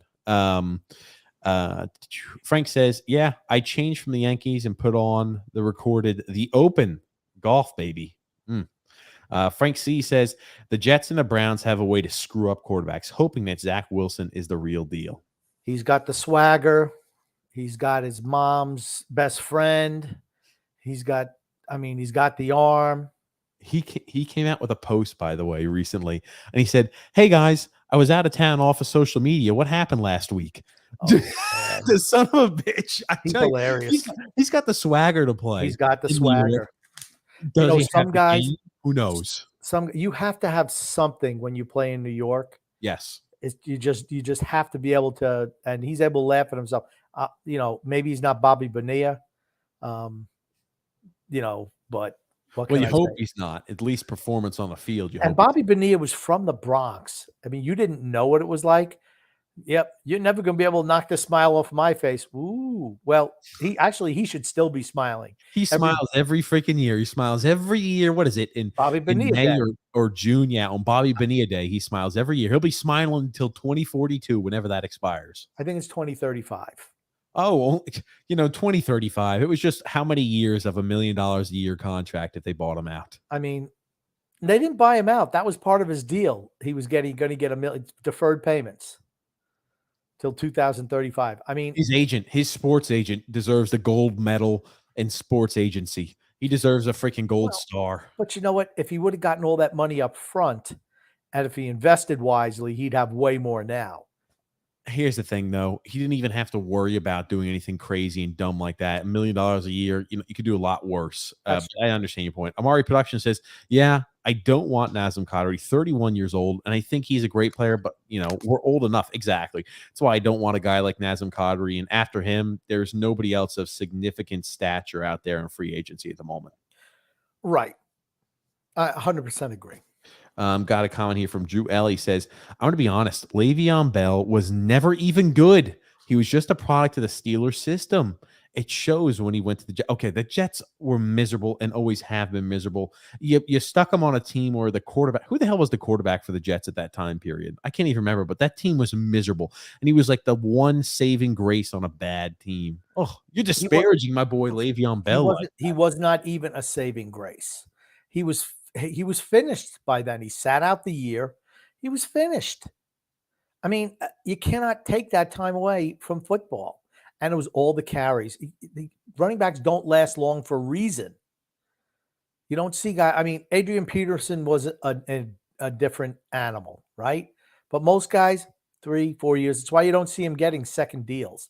Every running back who gets second deals for big money, they never pan out. And very rarely. Sometimes they do. Like Adrian Peterson did. Very rarely they do. Yeah, I said he's a different animal. But I mean, look at Ezekiel Elliott, right?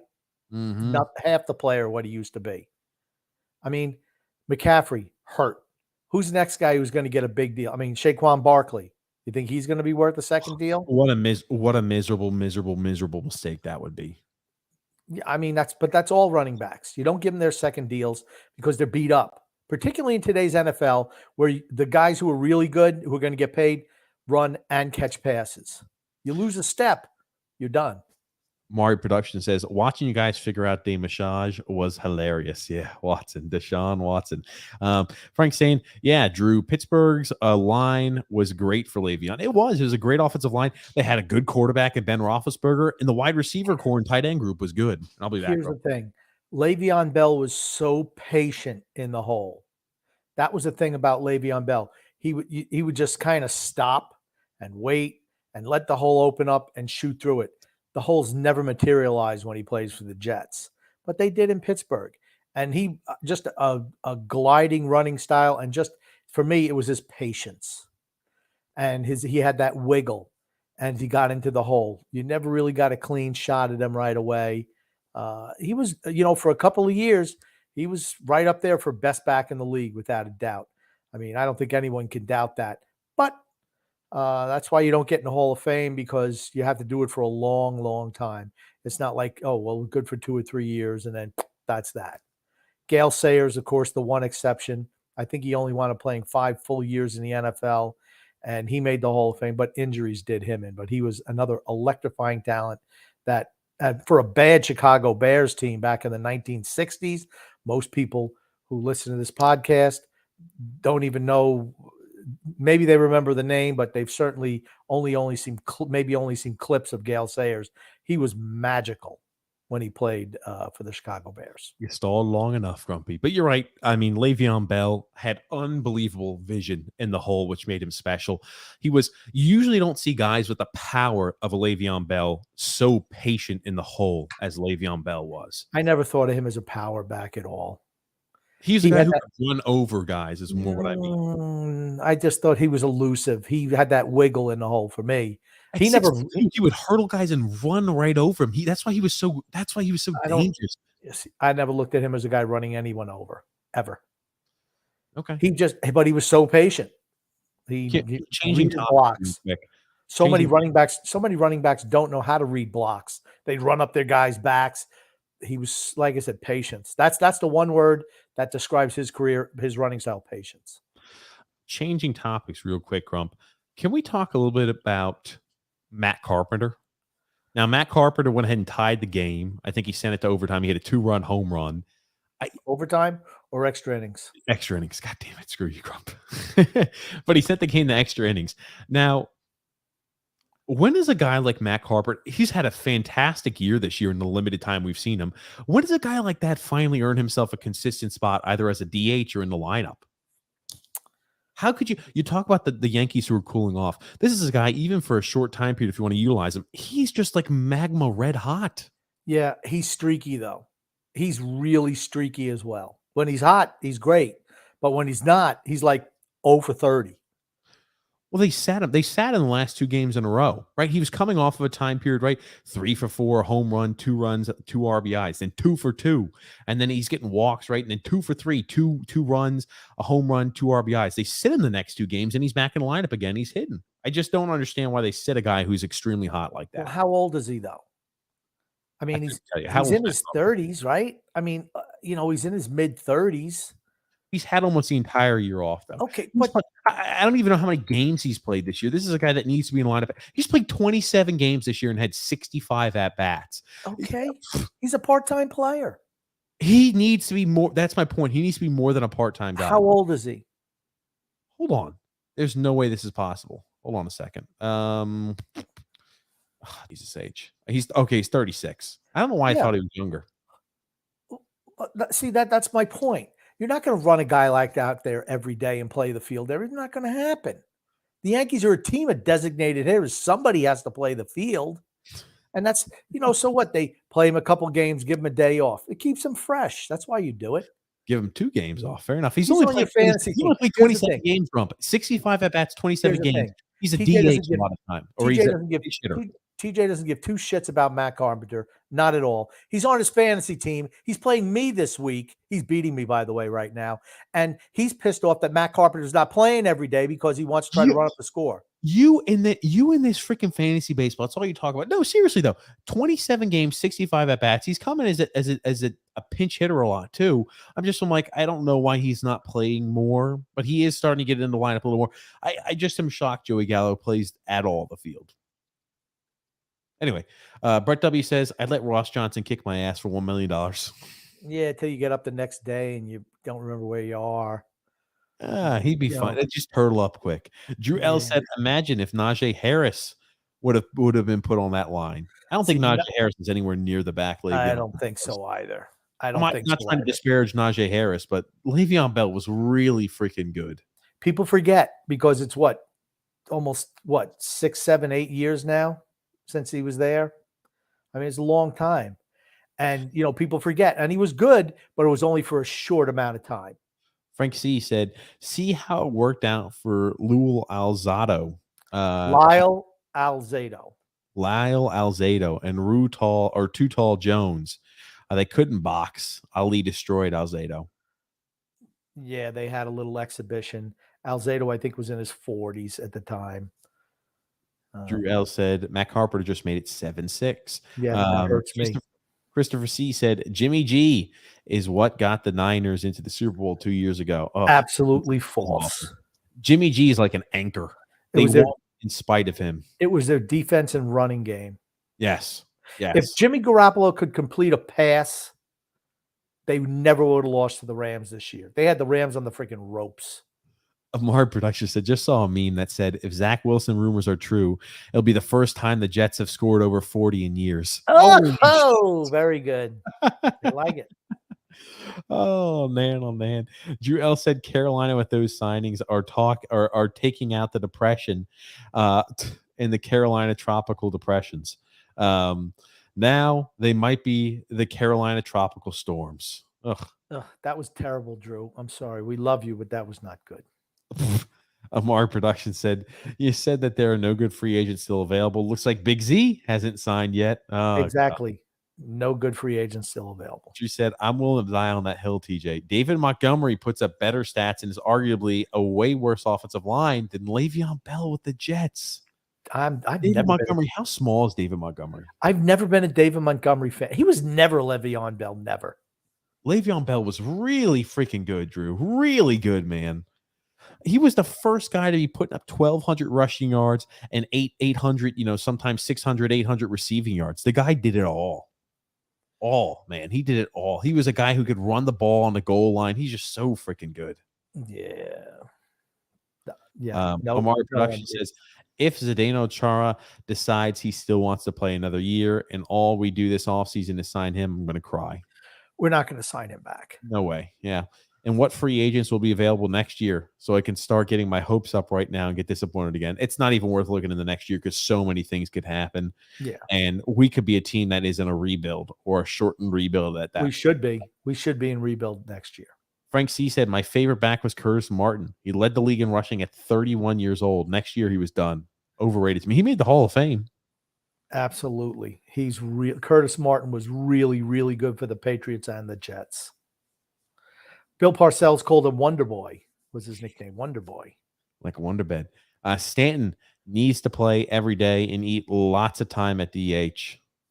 Yeah, they're not going to sit Stanton to play Carpenter. That's not going to happen. Giancarlo Stanton's played poorly, man. He's been poor as of He's right now. never going to sit for Matt Carpenter. It's not gonna happen. Jesus, man. How many another 0 for 5 performance today with strikeouts? How many more times are you going to continue to play Jean?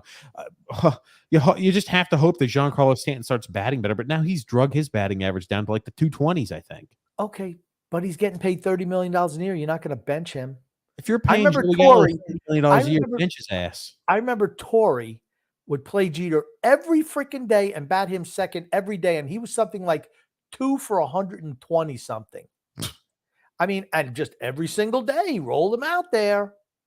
Some guys just you don't pay a guy that much money to let him sit on a bench. You don't do it. Billy Martin would do that, and it would piss George Steinbrenner off no end. Yeah, I think how many titles did Billy Martin win, Grump? 2 or 3? I think just one. Just one? One World Series. But he could turn the teams around like that. From like worst to first all the time.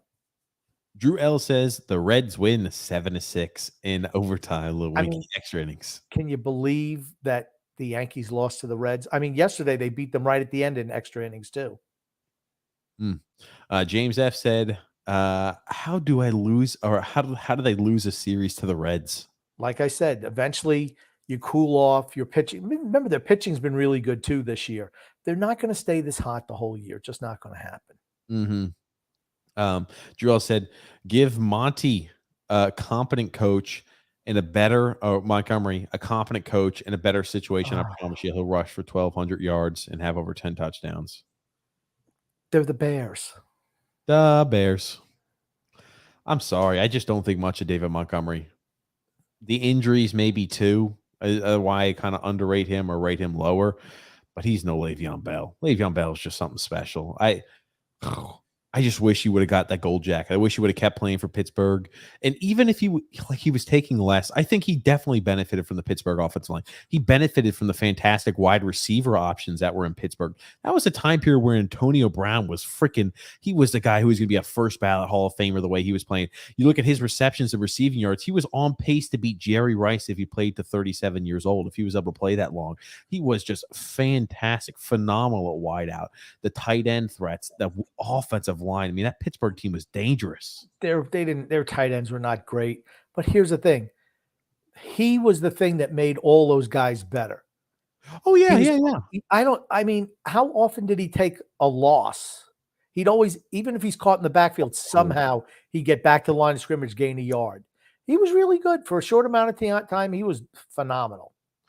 Brett W. says, as a manager, Martin won 1 title, and as a player, 3. Okay, gotcha. Frank C. said, great show, guys. I appreciate it, Frank. Really do. Brett W. says, actually, he may have won more than 3 as a player. Yeah, those Yankees were winning titles in the 50s all the time. Joseph C. said, I think fans need to stop worrying about losing a series to a bad team. The best teams lose 60 games or more games a year. The Pirates swept the Dodgers earlier this season. It doesn't mean anything. Yeah, I was about to say, I don't think it matters. You're going to the All-Star break. It's easy to be like looking, okay, I'm ready to get the All-Star break going, ready to get a little bit of a break. They weren't never going to go 120 and 40. It's just, you just don't do that. Sorry. No. So we covered a little bit of the Le'Veon Bell situation, focusing on boxing. Before we get to fan fights, there's a new change in the NBA, Grumpy. This just in. The NBA's got a new change. The NBA Board of Governors has approved a new transition take foul rule for the 2022-2023 season. The rule will give the offensive team a single free throw and possession when the take foul is committed. What the hell is a take foul? I think it's like if you give me a sec, Grump. I want to make sure I'm not going to screw this one up. I just wondered why they're doing something like this. I mean, are they saying the games are too close at the end, not close enough? I don't know what they're saying. I don't even know what a transition take foul is. The NBA defines, and this is what I wanted to get the rule definition. The NBA defines a take foul as a foul which the defender does not make a play on the ball, and a transition scoring opportunity. And the transition scoring opportunity as an offensive team is continuously advancing the ball while it has the advantage based on a speed play and position of defenders or both. So like if you foul a guy in transition who doesn't have the ball, or you foul a guy in transition like that as they're not at the basket, they're going to give you a free throw attempt and the ball. Okay, who cares? You don't think that's odd? They're doing it for a reason. I don't know what the reason higher is. Scoring games. I don't know. More offense. Grump, you're not upset by that? No, because I'm not upset. It's going to be one of those judgment calls. Is that going to be something else they have to review now too? I mean, come on. Weren't they calling those like intentional fouls previously? Drew L said Yankees have like 6 all-stars, and take fouls are basically fouls off the ball that prevents almost a guaranteed opportunity for a bucket to be scored. So now they're going to start penalizing you if you do that. Okay, whatever.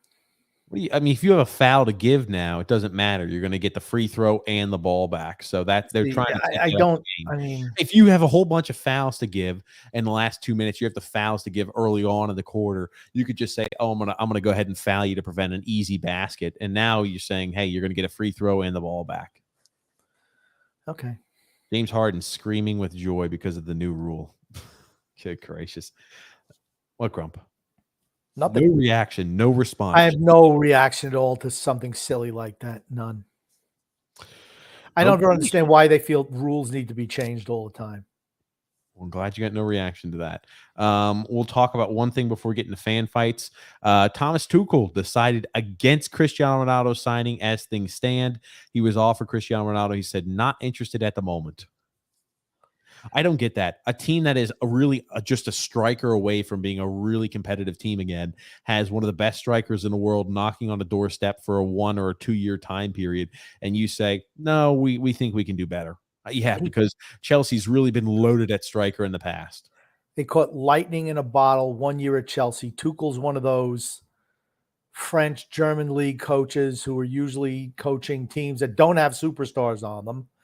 And when Chelsea doesn't win this year, and because they can't finish, they'll know why. I'm sorry. Different deals, and they aren't keen on signing Cristiano. He's going to be cheap as hell, too. What a mistake.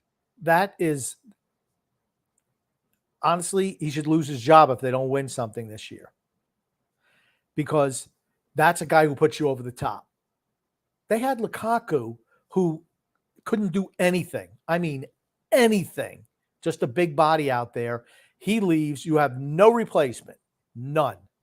How are you going to win games, Thomas Tuchel? That I ask. Timo Werner's not good enough at striker. He played wing, and he still wasn't great. He's never been think about how long they've been chasing after a striker. Timo Werner didn't work out. Tammy Abraham didn't work out.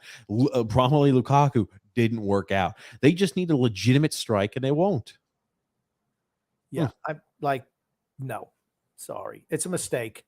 You need a finisher. They need a finisher. It's the one thing they need.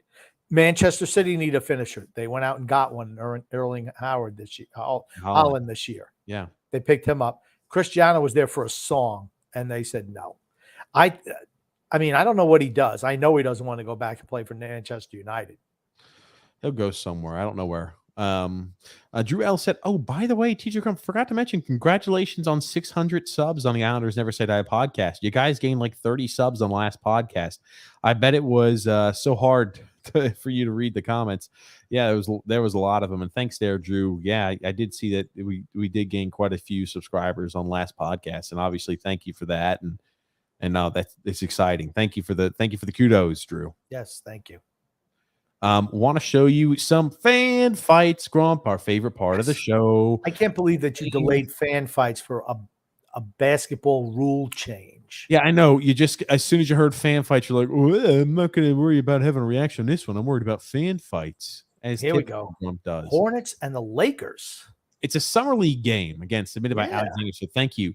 This person, automatically, the person who's filming this, gets an A+ because what does he do, Grumpy? What does he do right that these people who record fan fights never do? I'm not giving him an A+ because I haven't seen it yet, but he gets higher grade for degree of difficulty by putting it landscape mode. Let's put it like this: to start the start out, right? When you look at it, he's got it in landscape mode. That originally starts you at an A+. Where portrait mode gives you starts you at a C+. You have to have a fantastic fight to make up for poor video. And this, I mean, landscape mode already in A+ territory. But this is a summer, a summer league game, ladies and gentlemen. Everybody knows how heated summer league games are, don't you? I think what it is, it's not that it's like in gymnastics and ice skating. You know, they say this is the points you start with at the beginning because of degree of difficulty. So you can do a little bit worse things and still have a high score. Whereas if you don't have that degree of difficulty, you automatically start with a lower scale. Gotcha. Okay. Let's watch here. This guy's kind of leaning back and forth. He's got a shirt off. I'm saying this guy's probably drunk, but it's titled as NBA Summer League President Albert Hall breaks up a fan brawling during the Lakers Hornets Summer League game. So do you remember I always say I wish the security guards get involved, they stop fights? This time you're going to see Summer League President Albert Hall step up to the call of duty and break up a fight. Nothing makes me more excited than that. Nothing gets me more excited than seeing, again, the guys over there doing their job, breaking up the fan fights. But this fan, and the Lakers fan, obviously is a little intoxicated just based off the way he's leaning, based off of him stripping off of clothes. And I'll let you watch the fight. Yeah, can we just watch it the first time through? Okay.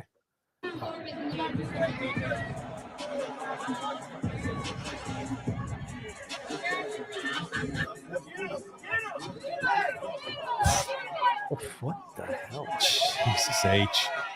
My God. He's missing him with every punch, though. No, he's not missing, Grump. You're going to see the other angle. He's not missing. My goodness gracious. Oh. He's not missing on these punches, Grump. Oh. He got absolutely obliterated. He was ready to take more punches, too, is the bad thing. But they didn't actually show the beating the hell out of him. I mean, like a little bit. They showed a few punches. But good job. That's why I wanted to show it. The guy goes up to the call of stand, Grump. My God. You just get pummeled. Oh. I don't know what. Honestly, I'm shocked there were no security guards to break that up. It took the fans. It took the fans, an overwhelming group of fans, to stop this fan fight in the summer league game. Okay, the summer league is like friends and family league, right? I don't know how the hell a fight broke out in a summer league game, to be quite honest with you. I don't understand, but if you look at the beginning, I don't know. This guy is like one of those magicians because he's wearing a yellow shirt, and then watch this. This is our guy right here. Keep watching. Keep watching. Boom! The yellow shirt disappears. I mean, it's incredible. It's different. It's different clips. This guy sitting next to him is not happy. He just starts pummeling him. I understand. You need to explain it. I understand. When I said he's a magician, who peed in your Cheerios today? I said he was a magician, and then you just, well, this is what happened. No kidding. Cuts, Bump. He's not a magician. I understand, but okay, it wasn't a great fight. Okay, and here's the thing: to me, he's wearing the yellow shirt, and then boom, he's without a shirt, so he's like a magician. That's all I'm saying. Like David Copperfield. Uh-oh. So already Wrigley starts Field. off in the negative. We got a portrait mode, but this, do you remember the last week's fan fight? It was in Wrigley Field. It was in left field. Yes. Well, we have another appearance in Wrigley Field, Wrigley's left field for Wrigley Stadium, Wrigley Stadium's left field. So you got up here, you could see in a small portion, they're building a beer snake, grumpy old man. So there's been a lot of alcohol consumed in this section. I'm sure it might come as a shock to you, Grump, and I'll let it unfold. Beer cup. Stupid. Where's this guy going? What are they saying? Uh-oh. He throws a beer at him. Unhappy. It was a full beer, too. Uh-oh. He's coming back up. This guy, he was going down. He's coming back up. I wish he would turn it freaking landscape mode. My God. Oh, Bass Pro Shop throwing in the. Oh, my God. Oh, God. Bass Pro got involved and he should not have. Oh, God. Oh, see you later. The guy with the high ground always wins these fights. Yeah. Always. You're playing from an advantage. High ground. Yeah, come on up, little man. Oh, my God. Holy shit. Look at that. Here's the thing. If they held it landscape mode, we could have saw all the action. I know. This guy's just a dummy. Whoever recorded this needs to go to freaking fan fight school, learn how to do it. Let's put it in slow motion or a little bit of slow-mo, Grump, so we're able to see this a little easier. We'll cut off the volume. We see little fella coming down here. He's upset with something. I don't know what the hell they're upset about. In Wrigley Field's left field, I don't know what has done enough to cause these fans to go all the way up here. The throw of the beer. I don't understand that. And the fans are all up, so they knew something was been going on. Something was going on. Where the hell is the security? I mean, like left field and Wrigley needs a lot of security in it, just based off of the fight. Here comes little guy. One area. Little guy's come back up. Looks like everything kind of calmed down. Then he came back and started getting a little bit roughed up. Their fan threw the beer at him, and this guy goes up here and starts punching. So something must have seriously happened. This guy looked like he was trying. Hold on. The guy in the red is the security. Security guard's already there. See, this is what happens when you don't have a tie-down jersey. You get that thing pulled down over your eyes, and you get pummeled very easily. That's why the NHL went to make sure you have tie-down jerseys. They didn't like those jerseys coming over the head, making for an unfair advantage. And this guy's learning the hard way, I think, by little fella come up there. Looks like he's trying to suplex him or blow him. One of the two. I'm not exactly quite sure at this juncture, but keep rolling the tape and see what else happens. But hold on. This all broke out with the I don't care about them. There. I don't care about them. They're not punching. We don't get any video on them. I don't care about them. I got to remove that for a second. What's your problem, Grump? I don't care about the guys up top. They're not doing anything. I don't care that security guard is talking to somebody. I don't care. The guy in the red gets mixed up with it. Okay. But this is the fight is right down below. The guy with the shirt pulled over his head. This guy, and there's the guy throwing punches. Nothing from up top. He missed with that punch. He would have killed that guy if he would have hit him. And there's little guy, get a little side suplex, slung him down. Now they're mad. He throws a punch, misses. Little guy throws a punch. You get the other guy trying to give him a bulldog. And watch this guy here. He's like, yeah, okay, little fella. He just pushed him straight down. Bam, bam, bam. Yeah, there you go. This guy in the flannel throws an absolute nasty punch. Look at this. He's getting held back. No, stop. Don't do it. We could be friendly. He said, get the hell. You like how he's doing this? Get the hell out of here. Don't mix it up with us. Look at this punch he throws. He throws one right there. Security guard's trying to stop him. He said, get the hell off of me. I'm about to lay somebody out. I don't see any punches. You're about to see it, Grump. He said, I'm not punching anymore. I'm good. I'm calm. Oh, hold on. The punch, I guess, was this one. And maybe in fast motion, it looked like a much more vicious punch, Grump. It looks like he fell. He tried to push him. It looks like he fell. Oof. They're grabbing his arm, man. It's like the referee's grabbing the guy's arm. Go away. Christ almighty. I'm just shocked that this continually happens. Okay, I don't know why I thought that connected with his face earlier. It just looked like a rib punch. I'm glad it looks like a whole bunch of nothing then. I don't know. In fast motion, with everything going on, it looked like there was a whole bunch of craziness, Grump. So, and again, I just was shocked it was in left field once more. Yep. Oh. Okay. Christ almighty, Grump. We've learned, right? What are the things we've learned from fan fights? You don't, number one, want to mix it up in enemy territory. Do not wear an opposing jersey in enemy territory. So if you're, let's say, a Laker fan and you're out there watching whatever team you're watching, don't be wearing Lakers jersey in that area. You wear something yellow or you wear something bland so people don't know you're a Lakers fan. And number two, we've learned, do not mess with Philly fans. Number three, we've learned just recently, do not ever buy a ticket in left field at Wrigley Stadium. True. It's Wrigley Field, not Wrigley Wrigley Field. Stadium. God damn it. Sorry, Grump. Do not buy a ticket in left field at Wrigley Field, Grump. Okay. What? No, I just want to make sure you got it right. Because people would say Wrigley Stadium. What the hell are you talking about, TJ? Wrigley Stadium, don't you know, Grump? Ugh. Brett W says, congratulations on 600 subs. That's great. Thanks, Brett. I appreciate it. James F said, Mets win 8-0. Jarrell said, bro, how do you get into a fight at a summer league game? Like, isn't the whole purpose is to watch the progression of the team's young guys? I mean, the games don't even mean anything. They mean nothing. I don't know how you get worked up. I don't even know how you could possibly get worked up. Oh, man. Oh, man. Drew L said, did I hear that correctly? The crowd was chanting, twist his dick? No, I didn't hear that. I heard they were saying something. I asked you, I said, what are they I chanting? thought it was make him pay. Okay, I don't know. I don't know. I didn't hear twist his dick. Maybe they did say it. I didn't hear it if that was the case. Alexander said, he went tumbling down the bleachers. Yeah, I did see that. Alexander said, I sent you another video. What's your opinion on who's in the wrong here? Now, this is a video from back during College Bowls season. Okay. This was a popular video then. I think we may have showed it, may not have, Grump. But again, this is another criminal offender who's filming in portrait mode. Now, But those are I'll some let you watch. troopers. Who is in the wrong, Grumpy? Well, it says white girl gets Miami knocked out fan. by a police officer. They're the Miami fans, and this is a girl who's getting taken away. Obviously, with how many people they've had to bring over here, she's been causing some sort of stir. Those are She is being troopers. an issue. Those are troopers. Yes, these are police officers. This is not like the people wearing red. These are police officers, Grump. Ooh. Oh, okay. I'm telling you what, that's assault. Absolutely, that's assault. Who's in the wrong here, Grump? Cop, 100% wrong.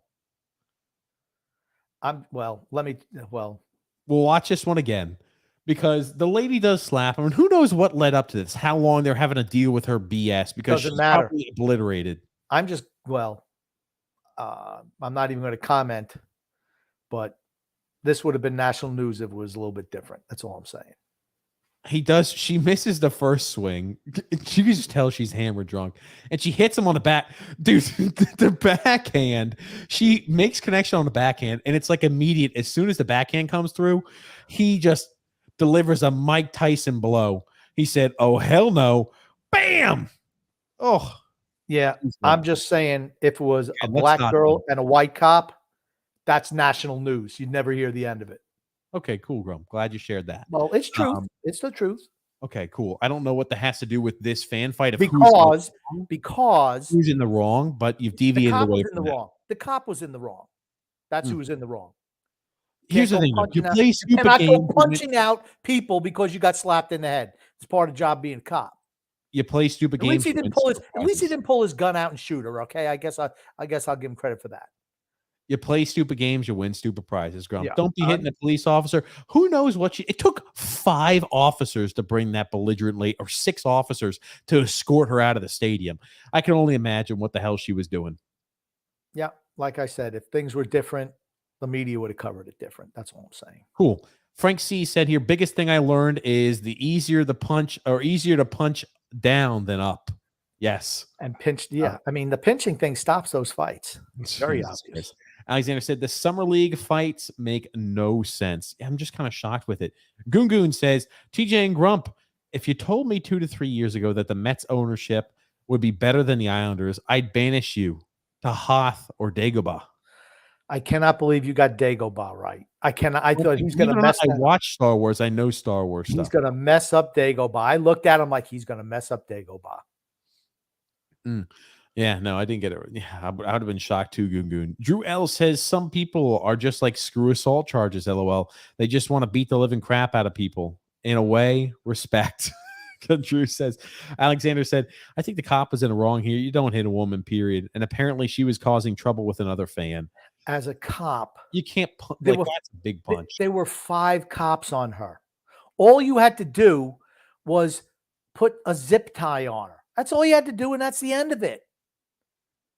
I mean, why are they carry? Here's the thing: if it's a guy, do you think they're dragging him out like that? No, it's because it's a woman.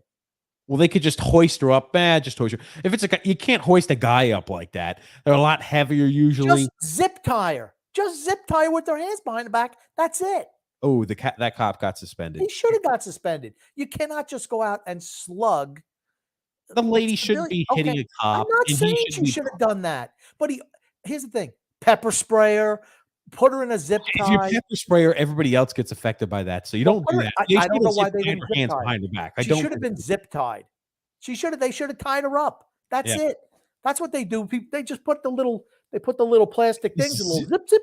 That's it. It's over. You don't even need handcuffs anymore. Zip tie. Goon says here, speaking of fan fights, why do people act like such animals at sporting events? Do they act like this at work, at home, at parent-teacher conferences? Here's the thing. They're drinking. Alcohol is involved. They get drunk, and that's what you get.